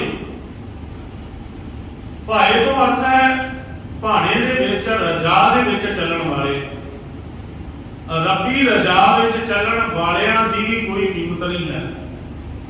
ਜਿਹੜੇ ਉਸ ਵਿੱਚ ਸਮਾਏ ਰਹਿੰਦੇ ਹਨ, ਸਦਾ ਉਸ ਵਿੱਚ ਆਪਣੀ ਸੁਰਤ ਨੂੰ ਏਕਮਿਕ ਕਰਕੇ ਰੱਖਦੇ ਹਨ, ਜੋੜ ਕੇ ਰੱਖਦੇ ਹਨ, ਉਹਨਾਂ ਦੀ ਵੀ ਸੰਸਾਰ ਵਿੱਚ ਕੋਈ ਕੀਮਤ ਨਹੀਂ ਹੈ। ਅਮੁੱਲ ਭਾਏ ਅਮੁੱਲਾ ਸਮਾਹੇ, ਅਮੁੱਲ ਧਰਮ ਅਮੁੱਲ ਦੀਵਾਨ। ਇੱਥੇ ਧਰਮ ਦਾ ਆਖਰੀ ਅਰਥ ਇਹ ਬਾਹਰੀ ਧਰਮ ਤੋਂ ਨਹੀਂ ਹੈ। ਧਰਮ ਦਾ ਅਰਥ ਹੈ ਇੱਥੇ ਇਨਸਾਫ। ਜਿਹੜਾ ਪ੍ਰਮਾਤਮਾ ਤੂੰ ਜੀਵਾਂ ਦੇ ਨਾਲ ਇਨਸਾਫ ਕਰਦਾ ਹੈ, ਇਸ ਤੇਰੇ ਕੀਤੇ ਇਨਸਾਫ ਦਾ ਵੀ ਕੋਈ ਜਿਹੜਾ ਹੈ ਮੁੱਲ ਨਹੀਂ ਹੈ। ਇੱਕ ਰੰਚਕ ਮਾਤਰ ਤੂੰ ਕਿਸੇ ਨਾਲ ਵਿਤਕਰਾ ਨਹੀਂ ਕਰਦਾ। ਕੱਲ ਵੀ ਆਪਾਂ ਸਰਵਣ ਕੀਤਾ ਸੀ ਕਿ ਜਿਹੜਾ ਉਹ ਵੱਡਾ ਦਾਤਾ ਹੈ ਨਾ ਕਿਸੇ ਨਾਲ ਵਿਤਕਰੇ ਨਹੀਂ ਕਰਦਾ। ਜੇ ਕੋਈ ਦੁਨਿਆਵੀ ਦਾਤਾ ਬਣ ਜਾਵੇ ਉਹ ਵਿਤਕਰਾ ਕਰ ਸਕਦਾ ਹੈ, ਕਿਸੇ ਨੂੰ ਦਾਤ ਜਿਹੜੀ ਥੋੜੀ ਬਹੁਤੀ ਦੇ ਸਕਦਾ ਹੈ, ਪਰ ਰੱਬੀ ਭੰਡਾਰਿਆਂ ਦੇ ਵਿੱਚ ਕਦੀ ਵਿਤਕਰਾ ਨਹੀਂ। ਇਸੇ ਕਰਕੇ ਸਤਿਗੁਰੂ ਪਾਤਸ਼ਾਹ ਕਥਨ ਕਰਦੇ ਨੇ ਆਪੇ ਕੰਡਾ ਆਪ ਤਰਾਜੀ। ਉਹ ਤੋਲਣ ਵਾਲਾ ਵੀ ਆਪ ਹੀ ਹੈ ਤੇ ਕੰਡਾ ਵੀ ਉਹ ਪ੍ਰਮਾਤਮਾ ਆਪ ਹੀ ਹੈ। ਆਪੇ ਕੰਡਾ ਆਪ ਤਰਾਜੀ, ਪ੍ਰਭ ਆਪੇ ਤੋਲ ਦਲਾਇਆ, ਆਪੇ ਸ਼ਾਹ ਆਪੇ ਮਨਜਾਰਾ, ਆਪੇ ਵਣਜ ਕਰਾਇਆ। ਆਪੇ ਧਰਤੀ ਸਾਜੀਆਂ ਪਿਆਰਾ ਪਿੱਛੇ ਟੰਕ ਚੜਾਇਆ। ਕਹਿਣ ਲੱਗੇ ਉਸਨੇ ਧਰਤੀ ਸਾਜ ਕੇ ਵੇਖੋ ਇੱਕ ਟੰਕ ਇੱਕ ਸੱਚ ਰੂਪੀ ਬੱਟੇ ਦੇ ਨਾਲ ਖਿਲਾਰੀ ਵੇ, ਇੱਕ ਰੰਚਕ ਮਾਤਰ ਫਰਕ ਨਹੀਂ ਪੈਣ ਦਿੰਦਾ ਉਹ ਪ੍ਰਮਾਤਮਾ। ਆਪਣੇ ਇਨਸਾਫ ਦੇ ਵਿੱਚ ਜਦੋਂ ਰੱਬ ਦਾ ਇਨਸਾਫ ਵਰਤਦਾ ਨਾ ਆਪਣੇ ਲਫ਼ਜ਼ ਹੁੰਦੇ ਨੇ, ਆਪਣੇ ਪੰਜਾਬੀ ਦੇ ਆਮ ਹੀ ਲਫ਼ਜ਼ ਨੇ। ਜਦੋਂ ਰੱਬ ਦੀ ਡਾਂਗ ਵੱਜਦੀ ਹੈ ਨਾ ਕਿਸੇ ਦੇ ਤਾਂ ਆਖਨੇ ਕਹਿਣ ਲੱਗੇ ਉਹ ਜਿਹੜਾ ਕੋਈ ਮਾੜਾ ਕਰਦਾ ਹੈ ਰੱਬ ਦੀ ਮਾਰ ਪੈਂਦੀ ਉਹਨੂੰ, ਕਿਉਂਕਿ ਉਹਦੇ ਇਨਸਾਫ ਵਿੱਚ ਦੇਰ ਹੋ ਸਕਦੀ ਹੈ ਪਰ ਉਹਦੇ ਇਨਸਾਫ ਵਿੱਚ ਕਦੇ ਵਿਤਕਰਾ ਨਹੀਂ ਹੋ ਸਕਦਾ। ਮਾੜਾ ਕਰਮ ਕਰਨ ਵਾਲਾ ਮਨੁੱਖ ਅੱਜ ਇਹ ਸੋਚ ਲਵੇ ਕਿ ਸ਼ਾਇਦ ਮੈਨੂੰ ਕੋਈ ਨਹੀਂ ਵੇਖ ਰਿਹਾ, ਪਰ ਕਹਿਣ ਲੱਗੇ ਰੱਬ ਦੇ ਭੰਡਾਰਿਆਂ ਦੇ ਵਿੱਚ ਜਿਹੜਾ ਇਨਸਾਫ ਹੈ ਨਾ ਇਹ ਦੁਨੀਆ ਦੇ ਸਮਾਜ ਦੀਆਂ ਅਦਾਲਤਾਂ ਝੂਠੀਆਂ ਪੈ ਸਕਦੀਆਂ। ਇੱਥੇ ਕਾਦੀ ਕੂੜ ਬੋਲ ਮਲ ਖਾਏ ਬ੍ਰਹਮਣ ਨਾਵੇ ਜੀਆ ਘਾਏ ਨਾ ਹੋ ਸਕਦਾ ਹੈ। ਕਾਜੀ ਲੋਕ, ਅਦਾਲਤਾਂ ਵਾਲੇ ਲੋਕ, ਵਕੀਲ, ਜੱਜ ਰਿਸ਼ਵਤਾਂ ਲੈ ਲੈਂਦੇ ਨੇ। ਫੈਸਲਾ ਕਈ ਵਾਰ ਜਿਹੜਾ ਹੈ ਬੇਦੋਸ਼ੇ ਲੋਕ ਜੇਲ੍ਹਾਂ ਵਿੱਚ ਚਲੇ ਜਾਂਦੇ ਨੇ, ਪਰ ਜਿਸ ਦਿਨ ਰੱਬ ਦਾ ਇਨਸਾਫ ਵਾਪਰਦਾ ਨਾ, ਆਪਾਂ ਬੇਅੰਤ ਐਸੀਆਂ ਇਤਿਹਾਸ ਦੀਆਂ ਉਦਾਹਰਣਾਂ ਕੱਢੀਆਂ ਹੋ ਸਕਦੀਆਂ ਨੇ। ਜਿਨ੍ਹਾਂ ਨੇ ਦਰਾ ਕਮਾਇਆ ਨਾ, ਤੇ ਉਹ ਮੰਜੀ ਤੇ ਵਿੜਕ ਕੇ ਆਪਣੇ ਪ੍ਰਾਣ ਤੇ ਆ ਗਏ ਨੇ। ਐਸੇ KPS ਗਿੱਲ ਵਰਗੇ ਐਸੇ ਬਹੁਤਾਤ ਵਿੱਚ ਜਿਨ੍ਹਾਂ ਨੇ ਦੁਨੀਆ ਦੇ ਨਾਲ ਜਿਹੜਾ ਹੈ ਸਮਾਜ ਨਾਲ ਧੱਕਾ ਕੀਤਾ, ਕਿਉਂਕਿ ਇੱਥੇ ਦੁਨੀਆ ਦੇ ਬੰਦੇ ਜਿਹੜੇ ਨੇ ਉਹ ਕਿਸੇ ਨਾਲ ਇਨਸਾਫ ਭਾਵੇਂ ਨਾ ਕਰਨ, ਪਰ ਰੱਬ ਦਾ ਜਦੋਂ ਇਨਸਾਫ ਚੱਲਦਾ ਹੈ ਉਹ ਰੰਚਕ ਮਾਤਰ ਵੀ ਫਰਕ ਨਹੀਂ ਪੈਣ ਦਿੰਦਾ। ਉਹਦੇ ਧਰਮ ਇਨਸਾਫ ਵਿੱਚ, ਧਰਮ ਦਾ ਅਰਥ ਇਨਸਾਫ, ਉਹਦੇ ਇਨਸਾਫ ਦਾ ਕੋਈ ਮੁੱਲ ਨਹੀਂ ਹੈ ਦੁਨੀਆ ਤੇ। ਅਮੁੱਲ ਧਰਮ, ਅਮੁੱਲ ਦੀਵਾਨ, ਦੀਵਾਨ ਸ਼ਬਦ ਤੋਂ ਭਾਵੇਂ ਰੱਬ ਦੀ ਆਵਾਜ਼, ਉਹਦੇ ਸ਼ਬਦ ਦਾ, ਉਹਦੀ ਬਾਣੀ ਦਾ ਕੋਈ ਮੁੱਲ ਨਹੀਂ ਹੈ। ਅਮੁੱਲ ਤੁਲ, ਅਮੁੱਲ ਪ੍ਰਮਾਣ, ਤੁਲ ਸ਼ਬਦ ਦੇ ਸਮਾਨ, ਤੁਲ ਸ਼ਬਦ ਤੋਲਣ ਤੋਂ ਵੀ ਭਾਵ ਹੈ, ਪਰ ਇੱਥੇ ਤੁਲ ਦਾ ਅਰਥ ਹੈ ਸਮਾਨ। ਜਿਵੇਂ ਆਪਾਂ ਆਖਦੇ ਆ ਕਿਸੇ ਦੇ ਤੁਲ, ਰੱਬ ਦੇ ਬਰਾਬਰ ਕੋਈ ਵੀ ਨਹੀਂ ਹੈ। ਪਰਮਾਤਮਾ ਦਾ ਕੋਈ ਮੁੱਲ ਨਹੀਂ ਹੈ, ਉਹਦੀ ਕੋਈ ਬਰਾਬਰੀ ਨਹੀਂ ਹੈ ਦੁਨੀਆ ਦੇ ਵਿੱਚ। ਮੁੱਲ ਤੁਲ, ਅਮੁੱਲ ਪ੍ਰਮਾਣ, ਇੱਥੇ ਪ੍ਰਮਾਣ ਤੋਂ ਭਾਵ ਉਹ ਪ੍ਰਮਾਣ ਨਹੀਂ ਹੈ ਜਿਹੜਾ ਆਪਾਂ ਪਿੱਛੇ ਪੜ੍ਹ ਕੇ ਆਏ ਆ, ਪੰਜ ਪ੍ਰਮਾਣ, ਪੰਜ ਪ੍ਰਧਾਨ। ਇੱਥੇ ਪ੍ਰਮਾਣ ਤੋਂ ਭਾਵ ਹੈ ਕਿ ਅਮੋਲਕ ਤੋਲ ਹੈ। ਇੱਥੇ ਤੋਲ ਤੋਂ ਭਾਵ ਤੋਲਣਾ ਵੀ ਹੈ। ਪਰਮਾਤਮਾ ਜਿਹੜਾ ਹੈ ਅਣ ਮਿਲਿਆ, ਉਹਦਾ ਕੋਈ ਤੋਲ ਨਹੀਂ ਹੈ, ਉਹਦੇ ਗੁਣਾਂ ਦਾ ਕੋਈ ਤੋਲ ਨਹੀਂ ਹੈ। ਪ੍ਰਮਾਣ ਤੋਂ ਭਾਵੇਂ ਪੈਮਾਨਾ, ਰੱਬ ਦਾ ਜਿਹੜਾ ਪੈਮਾਨਾ ਹੈ ਦੁਨੀਆ ਨੂੰ ਮਾਪਣ ਦਾ, ਦੇਖਣ ਦਾ ਨਜ਼ਰੀਆ, ਉਹਦਾ ਵੀ ਕੋਈ ਮੁੱਲ ਨਹੀਂ ਹੈ। ਅਮੁੱਲ ਤੁਲ, ਅਮੁੱਲ ਪ੍ਰਮਾਣ, ਅਮੁੱਲ ਬਖਸ਼ੀਸ਼, ਅਮੁੱਲ ਨਿਸ਼ਾਨ। ਨਿਸ਼ਾਨ ਦਾ ਅਰਥ ਹੈ ਨਿਸ਼ਾਨ, ਪ੍ਰਮਾਣਗੀ ਦਾ, ਰੱਬ ਦੀ ਪ੍ਰਮਾਣਗੀ ਦਾ। ਪਰਮਾਤਮਾ ਦੀ ਜਿਹੜੀ ਬਖਸ਼ੀਸ਼ ਹੈ ਉਹਦਾ ਵੀ ਕੋਈ ਮੁੱਲ ਨਹੀਂ ਹੈ। ਪਰਮਾਤਮਾ ਦੀ ਰਹਿਮਤ ਦਾ ਕੋਈ ਮੁੱਲ ਨਹੀਂ ਹੈ। ਪਿਛਲੀ ਪੌੜੀ ਦੇ ਵਿੱਚ ਹੀ ਆਪਾਂ ਪੜ੍ਹ ਕੇ ਆਏ ਹਾਂ, ਸਤਿਗੁਰੂ ਪਾਤਸ਼ਾਹ ਕਥਨ ਕਰਦੇ ਨੇ, ਜਿਸਨੂੰ ਬਖਸ਼ੇ ਸਿਫਤ ਸਲਾਹ ਨਾਨਕ ਪਾਤਸ਼ਾਹੀ ਪਾਤਸ਼ਾਹ। ਜਿਨ੍ਹਾਂ ਨੂੰ ਸਿਫਤੋ ਸਲਾਹ ਬਖਸ਼ ਦਿੰਦਾ, ਜਿਨ੍ਹਾਂ ਉੱਪਰ ਰਹਿਮਤ ਬਖਸ਼ੀਸ਼ ਕਰ ਦਿੰਦਾ ਹੈ, ਤਾਂ ਰੱਬ ਦੀ ਬਖਸ਼ੀਸ਼ ਦਾ ਵੀ ਕੋਈ ਮੁੱਲ ਨਹੀਂ ਹੈ।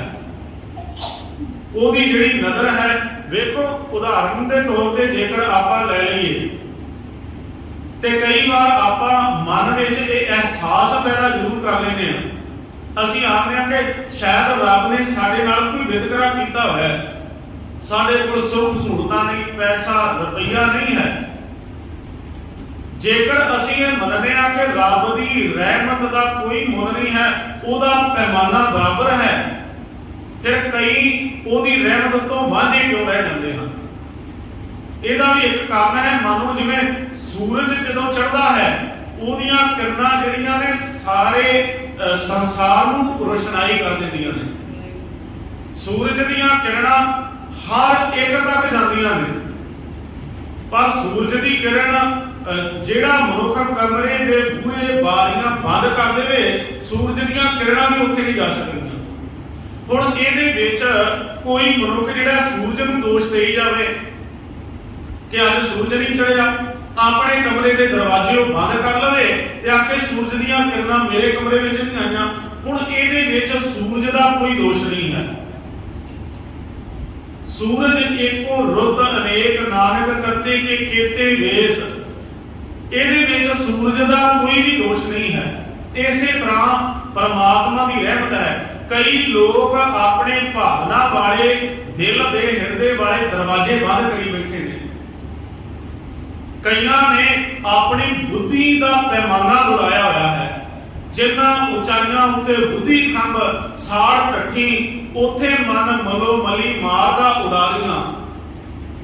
ਜਿੱਥੇ ਕਈ ਵਾਰ बुद्धि जिहड़ी है थक जाती है, उतों अगे फिर भावना का सफर आरंभ हो जाता है। ज्ञानी सानू मोड़दा है ते रहीमी ढोला आखदा है मारे गए ने वो जिन्हां बुद्धों पार लाइया तारियां, जिन्हां ने बुद्ध तो पार भावना के तल ते रब नूं याद किया है, उन्होंने अपने अंदर नूं मार लिया। भाई वीर सिंह ने बड़ी सोहनी कविता लिखी सी। उन्होंने आख्या कभी भी जिहड़ा बुद्धि वाला है, ज्ञान के तल ते जिंदगी गुजारन वाला है, भावें ज्ञान बहुत जरूरी है, पर जिस दिन भी परमात्मा नूं पाउण दा किते जिक्र आया तो पातशाह जी ने यही आख्या भोले भाए मिले रवराया। किसी नूं परमात्मा जदों मिलता है उहनूं पाउण दा वसीला इक्को है कि वह भावना के तल ते खड़ा होया है। सतगुरु पातशाह कथन करते हैं अमुल बख्शीश, रब की रहमत का कोई मुल नहीं है जिहड़ी सारियां दे उपर वरत रही है। चीटी ते कुंचर असतूला सब पर कृपा दृष्ट कर फूला। एक कीड़ी तो लैके हाथी तक जिहड़ी उहदी रहमत वरत रही है उहदा कोई मुल नहीं है। अमुल बख्शीश अमुल ने साण वो परमात्मा दीयां दित्तियां निशानियां, उहदियां दातां दा भी कोई मुल नहीं है। अमुल कर्म अमुल फरमान, परमात्मा जो भी कर्म कर रहा है इस धरती के ऊपर जिन्नी भी कृत साज रहा है, इस कृत दा भी कोई जिहड़ा है कोई गिनती मिलती नहीं है, कोई कीमत नहीं है। सतगुरु बादशाह कथन करते हैं अमुल कर्म अमुल फरमान, जिहड़ा परमात्मा दा फरमान, फरमान तो भावे हुक्म, उहदे हुक्म दा कोई मुल नहीं है। जिहड़ा उहदा हुक्म ते रजा संसार ऊपर वरत रहा है यदि कोई कीमत नहीं है। अमुलो अमुल आख्या ना जाए, जेड़ा ये आखण का यत्न करे अमुलो अमुल के परमात्मा अमुलो अमुल है। जिवें पिछलेरियां पौड़ियां दे विच आया असंख कहे सिर भार हुए, जेड़े असंख भी आखदे ने भाव किसी संख्या विच नहीं आउंदा, कह लगे उन्होंने असंख आखण वाले के सिर ते भी बोझ ही पैंदा है, क्योंकि ये आखण दे नाल जिहड़ा है कीमत पाए ना कहया जाए, कहने वाले तेरे रहे समाए, वड्डे मेरे साहिबा अगम उगोचरा। पातशाह कृपालता करते ने, कहने लगे कीमत नहीं पाई जा सकती परमात्मा की। इसे करके जिहड़े गिणतियां तो बाहरी तौर पर आखते हैं किसी गिणती विच नहीं है, जो वर्णन इस तरह भी करते हैं तो उन्होंने सिर ते बोझ ही पैंदा है, क्योंकि वर्णन किसी तरीके नाल भी नहीं किया जा सकता। अमुलो अमुल आख्या ना जाए, जेकर ये आख लीए परमात्मा का कोई मुल नहीं है, बार बार आखी जाइए तो कह लगे आख्या फिर भी नहीं जाएगा, फिर भी उसकी कोई कीमत बयान नहीं की जा सकेगी उसके गुणां दी। आख्या रहे लिव लाए, कह लगे लोग बड़े बड़े आख आके भाव गा गा के उसनूं थक गए हैं, लिव लाए तो भावे ओनू बोल बोल के उहदे गुणां दा वर्णन कर करके अंत नूं हर एक नूं चुप होना पैंदा है। हर एक नूं एक दिन रब्बी गुण जेकर बयान करन लग पवे एक अवस्था ऐसी आ जाती है कि सिफतां करन वाले चुप हो जाते हैं, जदों सूक्ष्म हो जाते हैं, इत्थे जबान भी बंद हो जाती है, ते जिथों जाके फिर अगे जन्म होता है परा बसंती तो मदमा में बैकरी तक का सफर करके कदों वो सुरत जिहड़ी है दसम द्वार के मंडलों में जाके खड़ जाती है, जिथे जबान लफज बुल भी तिरकणों बंद हो जाते हैं, जिथे कन जिहड़े ने सुनना विस्माद शब्द सुनना भी बंद कर देंगे ने, ते वो अनहद शब्द जिहड़ा है गूंजण लग पैंदा है। सतगुरु पातशाह कथन करते हैं, कहने लगे आख आख रही ले बुलाई, आख आख के एक दिन चुप हो जाते हैं, सूक्ष्म हो जाते हैं कि नहीं उन्होंने बयान नहीं किया जा सकता, उन्होंने केवल गाया जा सकता है, उसका सिमरन किया जा सकता है, पर उन्होंने बयान नहीं किया जा सकता। हुण अगे पातशाह जी ने कथन किया है कि किन्ना किन्ना ने उन्होंने आखण का यत्न किया है। आखे वेद पाठ पुराण आखिर बहुवचन है। वेदां ने, इन्हां ग्रंथां ने, पाठ ने जिन्हां दे विच व्याकरण है, जिन्हां विच ये पुराण जिहड़े ग्रंथ ने, पुराणिक ग्रंथ ने, इन्हां दे विच रब दा वर्णन किया गया है, आखण दा यतन किया गया है। आखे वेद पाठ पुराण, आखे पढ़े करें बख्यान। आपा बख्यान शब्द पढ़ते हैं पंजाबी का, इत्थे नाने नाल आया है बख्यान। आखे पढ़े करें बख्यान। इन्हां ग्रंथां नूं पढ़न वाले आख के उच्चारण करके बख्यान करके भी उहदा जिहड़ा है जिक्र करन दा, उहनूं वर्णन करन दा यतन करदे पए हन। आखे पढ़े करें बख्यान। हुण इकल्ला बख्यान करन वाले इत्थे मनुखां दी गल नहीं हो रही। धन गुरु नानक पातशाह आखदे ने रब नूं वर्णन करन वालियां बेअंत शक्तियां होर भी बैठियां ने। आखे ब्रह्मे, ब्रह्मे बहुवचन है जी, एक ब्रह्मा नहीं। ਇਹਦਾ मतलब ਵੀ ਬਹੁਤ ਬ੍ਰਹਮੇ ਨੇ ਜਿਹੜੇ ਉਹਨੂੰ ਆਖਣ ਦਾ, ਉਹਦੀ ਸਿਫਤੋ ਸਲਾਹ ਕਰਨ ਦਾ ਯਤਨ ਕਰਨ ਵਾਸਤੇ ਲੱਗੇ ਹੋਏ ਨੇ। ਆਖੇ ਬ੍ਰਹਮੇ, ਆਖੇ ਇੰਦ। ਇੱਥੇ ਇੰਦਰ ਵਰਗੇ ਕਈ ਦੇਵਤੇ, ਬ੍ਰਹਮੇ ਵਰਗੇ ਕਈ ਦੇਵਤੇ ਹੋ ਕੇ ਥੱਕ ਗਏ ਨੇ, ਜਿਹੜੇ ਰੱਬ ਦੀਆਂ ਸਿਫਤਾਂ ਗਾਉਣ ਦਾ ਜਿਨ੍ਹਾਂ ਨੇ ਯਤਨ ਕੀਤਾ। ਬਾਣੀ ਵਿੱਚ ਆਪਾਂ ਪੜ੍ਹਦੇ ਹਾਂ ਬ੍ਰਹਮੇ ਕਥ ਕਥ ਅੰਤ ਨਾ ਪਾਇਆ। ਬ੍ਰਹਮੇ ਵਰਗੇ ਨੇ ਵੀ ਜਿਹਦੇ ਵਾਸਤੇ ਵੇਦਾਂ ਪੁਰਾਣਾਂ ਵਿੱਚ ਲਿਖਿਆ ਹੋਇਆ ਕਿ ਉਹਦੇ 3 ਮੂੰਹ ਸਨ ਤੇ ਤਿੰਨਾਂ ਮੂੰਹ ਦੇ ਨਾਲ ਹੀ ਉਹ ਜਿਹੜਾ ਰੱਬ ਦੀਆਂ ਵਡਿਆਈਆਂ ਗਾਉਂਦਾ ਸੀ। पर कह लगे ब्रह्मे ने भी कथ कथ के उदा अंत नहीं पाया कि किन्ना को बेअंत है। आखे ब्रह्मे, आखे इंद, आखे गोपी, तै गोविंद। तै शब्द नहीं पढ़ना जी, तै तो भावे नहीं कि भाई तू, इत्थे तै शब्द है। गोपी तै गोविंद, गोपी ते गोविंद। गोपी लफ्ज दा अर्थ है गोपियां, ਜਿਹੜੀਆਂ ਕ੍ਰਿਸ਼ਨ ਦੇ ਨਾਲ ਕਈ ਗੋਪੀਆਂ ਸਨ। ਗੋਬਿੰਦ ਦਾ ਅਰਥ ਹੈ ਕ੍ਰਿਸ਼ਨ। ਰੱਬ ਦੀ ਸਿਫਤੋ ਸਲਾਹ ਕਰਨ ਵਾਲੇ ਕਈ ਕ੍ਰਿਸ਼ਨ ਅਵਤਾਰ। ਦਸਮ ਬਾਣੀ ਵਿੱਚ ਬਹੁਤ ਜ਼ਿਕਰ ਹੈ ਜੀ ਇਹਦਾ। ਜਦੋਂ ਆਪ ਜੀ ਦਸਮ ਬਾਣੀ ਗੁਰੂ ਕਲਗੀਧਰ ਪਾਤਸ਼ਾਹ ਜੀ ਦੀ ਰਚਨਾ ਪੜ੍ਹਦੇ ਉਹਦੇ ਵਿੱਚ ਬਹੁਤ ਜ਼ਿਕਰ ਹੋ ਆਉਣਾ ਹੈ ਕਿ ਕਿਵੇਂ ਕ੍ਰਿਸ਼ਨ ਵਰਗੇ ਅਵਤਾਰ, ਦੇਵੀ ਦੇਵਤੇ ਤੇ ਰਾਖਸ਼ ਜਿਹੜੇ ਨੇ, ਉਹਨਾਂ ਨੇ ਵੀ ਰੱਬ ਦੀਆਂ ਸਿਫਤਾਂ ਗਾਉਣ ਦਾ ਯਤਨ ਕੀਤਾ। ਆਖੇ ਗੋਪੀ ਤੇ ਗੋਬਿੰਦ। ਕ੍ਰਿਸ਼ਨ ਵਰਗਾ ਅਵਤਾਰ ਜਿਹੜਾ ਰੱਬ ਦੀਆਂ ਸਿਫਤਾਂ ਗਾ ਰਿਹਾ ਹੈ, ਉਹਦੇ ਨਾਲ ਵਾਲੀਆਂ ਕਈ ਗੋਪੀਆਂ ਜਿਹੜੀਆਂ ਨੇ। ਵੇਖੋ ਹੁਣ ਇਹ ਨਹੀਂ ਪਈ ਸਤਿਗੁਰੂ ਪਾਤਸ਼ਾਹ ਜੀ ਇਹ ਕਥਨ ਕਰ ਰਹੇ ਨੇ ਕਿ ਅਸੀਂ ਦੇਵਤਿਆਂ ਨੂੰ ਮੰਨੀਏ, ਨਹੀਂ। ਇਸ ਤੋਂ ਭਾਵ ਹੈ ਕਿ ਜਿਹੜੇ ਰੱਬ ਦੀ ਅਸੀਂ ਵਡਿਆਈ ਕਰ ਰਹੇ ਹਾਂ ਨਾ, ਜਿਸ ਨੂੰ ਗੁਰੂ ਨਾਨਕ ਪਾਤਸ਼ਾਹ ਅਕਾਲ ਪੁਰਖ ਮੰਨ ਰਿਹਾ ਹੈ, ਉਸ ਅਕਾਲ ਪੁਰਖ ਦੀ ਸਿਫਤੋ ਸਲਾਹ ਕਈ ਦੇਵਤੇ ਕਰ ਰਹੇ ਹਨ।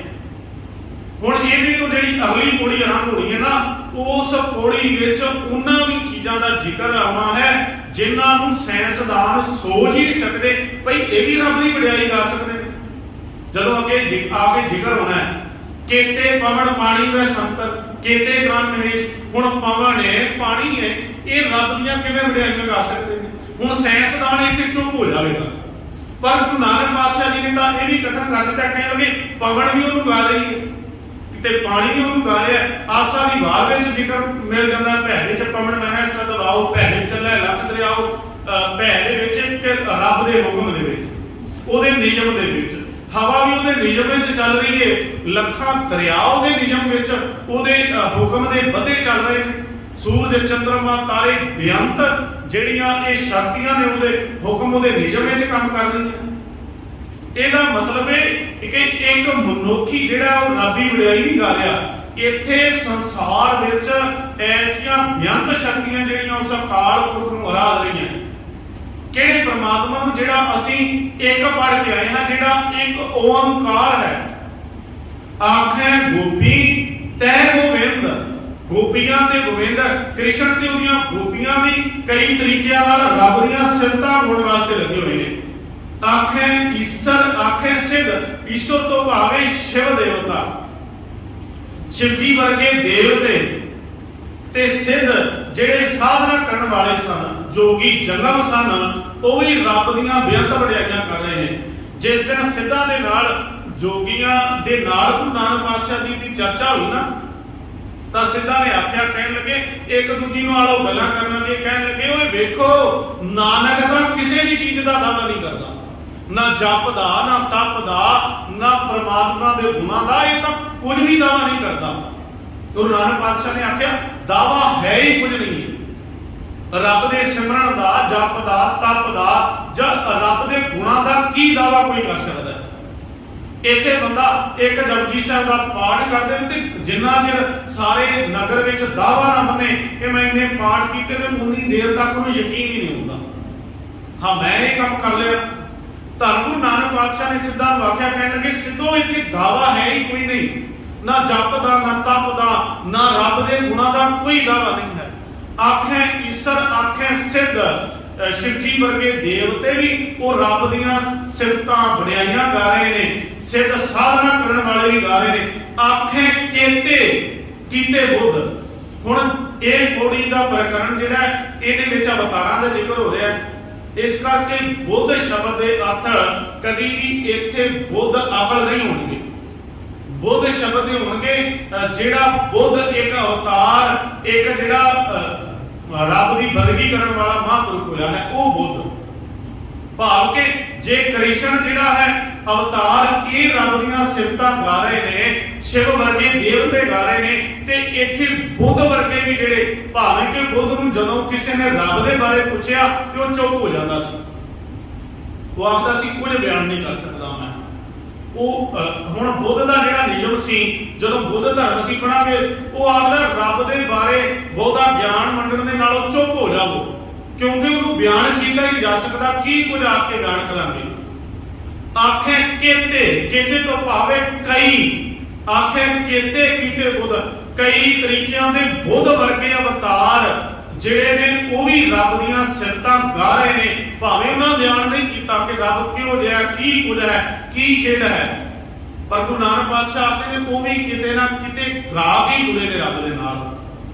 ਆਖੇ ਦਾਨਵ ਸ਼ਬਦ ਤੋਂ ਭਾਵੇਂ ਦੈਤ, ਰਾਖਸ਼।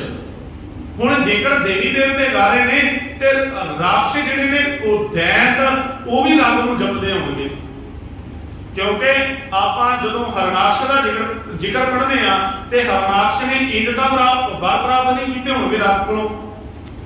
ਜੇਕਰ ਆਪਾਂ ਰਾਵਣ ਦਾ ਇਤਿਹਾਸ ਵਿੱਚ ਜ਼ਿਕਰ ਹੁੰਦਾ ਹੈ, ਗੁਰਬਾਣੀ ਵਿੱਚ ਜ਼ਿਕਰ ਹੁੰਦਾ ਹੈ, ਜਿਹਨੇ 4 ਵੇਦ ਜ਼ਬਾਨੀ ਕੰਠ ਕਰ ਲਏ ਸਨ, ਕਈ ਤਰੀਕਿਆਂ ਦੀਆਂ ਪੂਜਾ ਕਰ ਲਈਆਂ ਸਨ। ਰਾਵਣ ਜਿਹੜਾ ਇੰਨਾ ਗਿਆਨਵਾਨ ਤੇ ਇੰਨਾ ਜਪੀਸ਼ਵਰ ਤਪੀਸ਼ਵਰ ਇਸ ਤਰ੍ਹਾਂ ਤੇ ਨਹੀਂ ਸੀ ਬਣਿਆ। ਇਹ ਜਿਹੜੇ ਰਾਖਸ਼ ਸਨ, ਦੈਂਤ ਸਨ, ਇਹ ਵੀ ਰੱਬ ਦੀਆਂ ਸਿਫਤਾਂ ਗਾਉਂਦੇ ਸਨ ਤੇ ਗਾ ਰਹੇ ਨੇ। ਆਖੇ ਦਾਨਵ, ਆਖੇ ਦੇਵ, ਰਾਖਸ਼ ਤੇ ਦੇਵਤੇ ਵੀ ਉਹਦੀਆਂ ਸਿਫਤਾਂ ਗਾ ਰਹੇ ਨੇ। ਆਖੇ ਸੁਰ, ਨਰ, ਮੁਨ ਜਨ ਸੇਵ। ਸੁਰ ਤੋਂ ਭਾਵ ਹੈ ਸੁਰੀ, ਨਰ ਤੇ ਮੁਨੀ ਜਨ, ਭਾਵ ਮਹਾਤਮਾ, ਇਹ ਰਿਸ਼ੀ ਲੋਕ, ਇਹ ਦੇਵਤੇ ਲੋਕ, ਦੇਵੀ ਗੁਣਾ ਵਾਲੇ ਰਿਸ਼ੀ ਜਨ। ਆਖੇ ਸੁਰ, ਨਰ, ਮੁਨ ਜਨ, ਸੇਵ ਤੋਂ ਭਾਵੇਂ ਸਿਮਰ ਰਹੇ ਹਨ, ਸੇਵਣ ਵਾਲੇ, ਸਿਮਰਨ ਕਰਨ ਵਾਲੇ। ਇਹ ਰਿਸ਼ੀ ਮਹਾਤਮਾ ਜਪਣ ਵਾਲੇ ਕਈ ਤਰੀਕਿਆਂ ਦੇ ਨਾਲ ਰੱਬ ਦਾ ਸਿਮਰਨ ਕਰ ਰਹੇ ਹਨ। ਕੀਤੇ ਆਖੇ ਆਖਣ ਪਾਏ, ਪਾਤਸ਼ਾਹ ਕਿਰਪਾਲਤਾ ਕਰਦੇ ਨੇ। ਇਹ ਕੀਤੇ ਕਈ ਤਰੀਕਿਆਂ ਦੇ ਨਾਲ ਤੇ ਕਈ ਨੇ ਰੱਬ ਨੂੰ ਆਖਣ ਵਾਲੇ, ਇਹ ਕੋਈ ਇੱਕ ਤਰੀਕਿਆਂ ਦੇ ਨਾਲ ਨਹੀਂ ਰੱਬ ਦੀਆਂ ਸਿਫਤਾਂ ਗਾਉਣ ਵਾਲੇ। ਕੀਤੇ ਆਖੇ ਆਖਣ ਪਾਏ ਤੇ ਕਈ ਉਸ ਨੂੰ ਆਖਣ ਲੱਗ ਵੀ ਪਏ ਹਨ। ਆਖਣ ਦਾ ਜ਼ਿਕਰ ਵੀ ਕਿਸੇ ਨੇ ਕੀਤਾ ਹੈ, ਯਤਨ ਵੀ ਕਈਆਂ ਕੀਤਾ ਉਸ ਨੂੰ ਜਿਹੜਾ ਹੈ ਵਰਣਨ ਕਰਨ ਦਾ। ਆਖੇ ਕੀਤੇ ਆਖੇ ਆਖਣ ਪਾਏ, ਕੀਤੇ ਕਹਿ ਕੇ ਉੱਠ ਜਾਹੇ। ਤੇ ਕਈ ਐਸੇ ਵੀ ਨੇ, ਕਈ ਰੱਬ ਦੀਆਂ ਸਿਫਤਾਂ ਗਾਉਣ ਵਾਲੇ, ਉਹਦਾ ਵਰਣਨ ਕਰਨ ਵਾਲੇ ਦੁਨੀਆ ਨੂੰ ਵੀ ਤੁਰ ਗਏ ਨੇ। ਉਹਨਾਂ ਨੂੰ ਸਾਰਾ ਜਨਮ ਜਿਹੜਾ ਹੈ ਲੱਗ ਗਿਆ ਰੱਬ ਦੀਆਂ ਸਿਫਤਾਂ ਗਾਉਣ ਵਾਸਤੇ, ਪਰ ਉਹ ਇਸ ਸੰਸਾਰ ਤੋਂ ਕੂਚ ਕਰਕੇ, ਪਰ ਉਹਨਾਂ ਨੇ ਪੂਰਾ ਰੱਬ ਨੂੰ ਬਿਆਨ ਨਹੀਂ ਕੀਤਾ। ਕੀਤੇ ਕਹਿ ਕੇ ਉੱਠ ਜਾਏ, ਏਤੇ ਕੀਤੇ। ਏਤੇ ਤੋਂ ਭਾਵੇਂ ਜਿੰਨੇ ਗੁਰੂ ਨਾਨਕ ਪਾਤਸ਼ਾਹ ਆਖਦੇ ਨੇ, ਅਸਾਂ ਨੇ ਇਸ ਪੌੜੀ ਵਿੱਚ ਪਿੱਛੇ ਵਰਣਨ ਕਰ ਦਿੱਤੇ ਨੇ। ਏਤੇ ਕੀਤੇ ਆ ਜਿਹੜੇ ਦੱਸੇ ਨੇ, ਤੇ ਇਹਨਾਂ ਤੋਂ ਹੋਰ ਅੱਗੇ ਬਹੁਤ ਨੇ ਰੱਬ ਦਾ ਵਰਣਨ ਕਰਨ ਵਾਲੇ। ਏਤੇ ਕੀਤੇ ਹੋਰ ਕਰੇ, ਅਜੇ ਹੋਰ ਕਈ ਤਰੀਕਿਆਂ ਦੇ ਨੇ ਜਿਨ੍ਹਾਂ ਦਾ ਅਸੀਂ ਵਰਣਨ ਨਹੀਂ ਕਰ ਸਕਦੇ ਕਿ ਉਹ ਕਿਹੜੇ ਕਿਹੜੇ ਤਰੀਕਿਆਂ ਨਾਲ ਰੱਬੀ ਸਿਫਤਾਂ ਗਾ ਰਹੇ ਨੇ। ਇਤੇ ਕੀਤੇ ਹੋਰ ਕਰੇ ਤਾਂ ਆਖ ਨਾ ਸਕੈ ਕਈ ਕੇ। ਤਾਂ ਪਾਤਸ਼ਾਹ ਆਖਦੇ ਨੇ ਭਾਵੇਂ ਹੋਰ ਵੀ ਆ ਜਾਣ ਰੱਬ ਦੀਆਂ ਸਿਫਤਾਂ ਕਰਨ ਵਾਲੇ ਗਾਉਣ ਵਾਲੇ, ਪਰ ਉਹ ਫਿਰ ਵੀ ਕਈ ਤਰੀਕਿਆਂ ਦੇ ਨਾਲ ਪਰਮਾਤਮਾ ਨੂੰ ਆ ਨਹੀਂ ਸਕਣਗੇ, ਵਰਣਨ ਨਹੀਂ ਕਰ ਸਕਣਗੇ। ਜੇਵੜ ਭਾਵੇਂ ਤੇਵੜ ਹੋਏ ਨਾਨਕ ਜਾਣੈ ਸਾਚਾ ਸੋਏ। ਕਿਉਂਕਿ ਪਰਮਾਤਮਾ ਨੂੰ ਜਿਉਂ ਜਿਉਂ ਹੁੰਦਾ ਹੈ, ਚੰਗਾ ਲੱਗਦਾ ਹੈ, ਉਸੇ ਤਰੀਕੇ ਦਾ ਹੀ ਹੁੰਦਾ ਹੈ ਤੇ ਉਹ ਕਰਤਾ ਇਸ ਸਾਰੀ ਖੇਡ ਨੂੰ ਆਪ ਹੀ ਜਾਣਦਾ ਹੈ। ਨਾਨਕ ਜਾਣੈ ਸਾਚਾ ਸੋਏ ਜੇ ਕੋ ਆਖੈ ਬੋਲ ਵਿਗਾੜ। ਬੋਲ ਨੂੰ ਵਿਗਾੜਨ ਵਾਲਾ ਜਿਹੜਾ ਇਹ ਉਚਾਰਨ ਕਰਕੇ ਬਿਆਨ ਕਰਕੇ ਇਹ ਕਹਿਣ ਦਾ ਯਤਨ ਕਰੇ ਕਿ ਮੈਂ ਰੱਬ ਨੂੰ ਦੱਸ ਦਿੱਤਾ ਹੈ ਕਿ ਇਸ ਤਰ੍ਹਾਂ ਦਾ ਰੱਬ ਹੈ, ਇਸ ਤਰੀਕੇ ਨਾਲ ਮਿਲ ਜਾਂਦਾ ਹੈ, ਤਾਂ ਪਾਤਸ਼ਾਹ ਦੇ ਨੇ ਉਹ ਬੋਲ ਵਿਗਾੜੀ ਕਰਦਾ, ਭਾਵ ਬਕਵਾਸ ਹੀ ਮਾਰਦਾ। ਉਹਦੇ ਬੋਲਾਂ ਵਿੱਚ ਕੋਈ ਸੱਚਾਈ ਨਹੀਂ ਹੁੰਦੀ। ਬਹੁਤਾ ਬੋਲਣ ਝੱਖਣ ਹੋਏ ਬਿਨ ਬੋਲੇ ਜਾਣੈ ਸਭ ਸੋਏ। ਉਹਦਾ ਬੋਲਣਾ ਝੱਖ ਮਾਰਨਾ ਹੀ ਹੁੰਦਾ। ਜੇ ਕੋ ਆਖੈ ਬੋਲ ਵਿਗਾੜ ਤਾਂ ਉਹਨੂੰ ਕੀ ਆਖਾਂਗੇ? ਤਾਂ ਲਿਖੀਐ ਸਿਰ ਗਵਾਰਾ ਗਵਾਰ। ਇਹਨੂੰ ਗਵਾਰਾ ਨਹੀਂ ਪੜਨਾ ਜੀ ਬਿੰਦੀ ਲਾ, ਇਹ ਗਵਾਰ ਸ਼ਬਦ ਹੈ, ਮੂਰਖ। ਸਤਿਗੁਰੂ ਪਾਤਸ਼ਾਹ ਕਦਰ ਕਰਦੇ ਨੇ ਤਾਂ ਲਿਖੀਐ ਸਿਰ ਗਵਾਰਾ ਗਵਾਰ। ਜਿਹੜਾ ਇਹ ਕਹਿਣ ਦਾ ਯਤਨ ਕਰੇਗਾ ਨਾ ਕਿ ਮੈਂ ਰੱਬ ਦਾ ਵਰਣਨ ਕਰ ਦਿੰਦਾ, ਜਿਹੜਾ ਇੱਥੇ ਫੁੱਲ ਸਟਾਪ ਲਾ ਦੇਵੇਗਾ ਕਿ ਇਹਦੇ ਤੋਂ ਅੱਗੇ ਰੱਬ ਕੁਝ ਨਹੀਂ ਹੈ, ਤਾਂ ਪਾਤਸ਼ਾਹ ਦੇ ਵਿੱਚ ਜੇ ਕੋ ਆਖਿਆ ਬੋਲ ਵਿਗਾੜ, ਉਹ ਆਪਣਾ ਬੋਲ ਵਿਗਾੜੇਗਾ, ਭਾਵ ਝੱਖ ਮਾਰੇਗਾ। ਤਾਂ ਉਹਨੂੰ ਇਹ ਲਿਖਿਆ ਜਾਵੇਗਾ ਤਾਂ ਲਿਖੀਐ ਸਿਰ ਗਵਾਰਾ ਗਵਾਰ। ਉਹਨੂੰ ਮੂਰਖਾਂ ਦੀ ਗਿਣਤੀ ਵਿੱਚ ਲਿਖਿਆ ਜਾਏਗਾ ਕਿ ਇਹ ਬੰਦਾ ਮੂਰਖ ਹੈ, ਇਹਨੇ ਰੱਬ ਦਾ ਇਹਨੇ ਸ਼ਬਦਾਂ ਵਿੱਚ ਬਿਆਨ ਕਰ ਦਿੱਤਾ ਹੈ, ਉਹ ਕਿਸੇ ਵੀ ਗਿਣਤੀਆਂ ਮਿਣਤੀਆਂ ਵਿੱਚ ਨਹੀਂ ਹੁੰਦਾ। ਸਤਿਗੁਰੂ ਪਾਤਸ਼ਾਹ ਮਹਾਰਾਜ ਧੰਨ ਗੁਰੂ ਨਾਨਕ ਪਾਤਸ਼ਾਹ ਤੋਂ ਬਲਿਹਾਰੇ ਜਾਈਏ ਗੁਰੂ ਸਵਾਰਿਓ। ਅਗਲੀ ਪੌੜੀ ਸੋਦਰ ਦੀ ਆਰੰਭ ਹੋਣੀ ਹੈ। ਆਪਾਂ ਕੱਲ ਦੇ ਦੀਵਾਨ ਵਿੱਚ ਸੋਦਰ ਦੀ ਪੌੜੀ ਦੀ ਵਿਚਾਰ ਕਰਨੀ ਹੈ। ਸਤਿਗੁਰੂ ਪਾਤਸ਼ਾਹ ਕਿਰਪਾਲਤਾ ਕਰਨ। ਉਸ ਅਕਾਲ ਪੁਰਖ ਦੀਆਂ ਨਰੋਲ ਸਿਫਤਾਂ ਤੇ ਵਡਿਆਈਆਂ ਗੁਰੂ ਬਾਬੇ ਨੇ ਜੋ ਗਾਉਣ ਦਾ ਸਾਨੂੰ ਇੱਕ ਨੁਕਤਾ ਦਿੱਤਾ ਹੈ ਕਿ ਕਈ ਤਰੀਕਿਆਂ ਦੇ ਨਾਲ ਪਰਮਾਤਮਾ ਨੂੰ ਜਪਿਆ ਜਾ ਰਿਹਾ ਹੈ, ਉਹਦੀਆਂ ਵਡਿਆਈਆਂ ਗਾਈਆਂ ਜਾ ਰਹੀਆਂ ਹਨ, ਪਰ ਉਸ ਦੀਆਂ ਵਡਿਆਈਆਂ ਦੀ ਕਥਨੀ ਅਸੀਂ ਨਹੀਂ ਕਰ ਸਕਦੇ, ਵਿਚਾਰ ਨਹੀਂ ਕਰ ਸਕਦੇ। ਉਹਦੇ ਗੁਣਾਂ ਦਾ ਕੋਈ ਅੰਤ ਨਹੀਂ ਹੈ। ਉਸ ਨੂੰ ਤਾਂ ਕੇਵਲ ਰਹਿਮਤ ਦੇ ਤਲ ਤੇ, ਬਖਸ਼ੀਸ਼ ਦੇ ਤਲ ਤੇ, ਭਾਵਨਾ ਦੇ ਤਲ ਤੇ ਸਿਮਰਨ ਕਰਕੇ ਉਹਦੇ ਨਾਲ ਜੁੜਿਆ ਜਾ ਸਕਦਾ ਹੈ। ਸੋ ਸਤਿਗੁਰੂ ਪਾਤਸ਼ਾਹ ਕਿਰਪਾਲਤਾ ਕਰਨ। ਅਸੀਂ ਵੀ ਆਪ ਨੂੰ ਗੁਣਾਂ ਦੇ ਧਾਰਨੀ ਬਣੀਆਂ ਹੋਈਆਂ ਬੇਅੰਤ ਭੁੱਲਾਂ ਦੀ ਖਿਮਾ ਜੀ। ਵਾਹਿਗੁਰੂ ਜੀ ਕਾ ਖਾਲਸਾ, ਵਾਹਿਗੁਰੂ ਜੀ ਕੀ ਫਤਿਹ।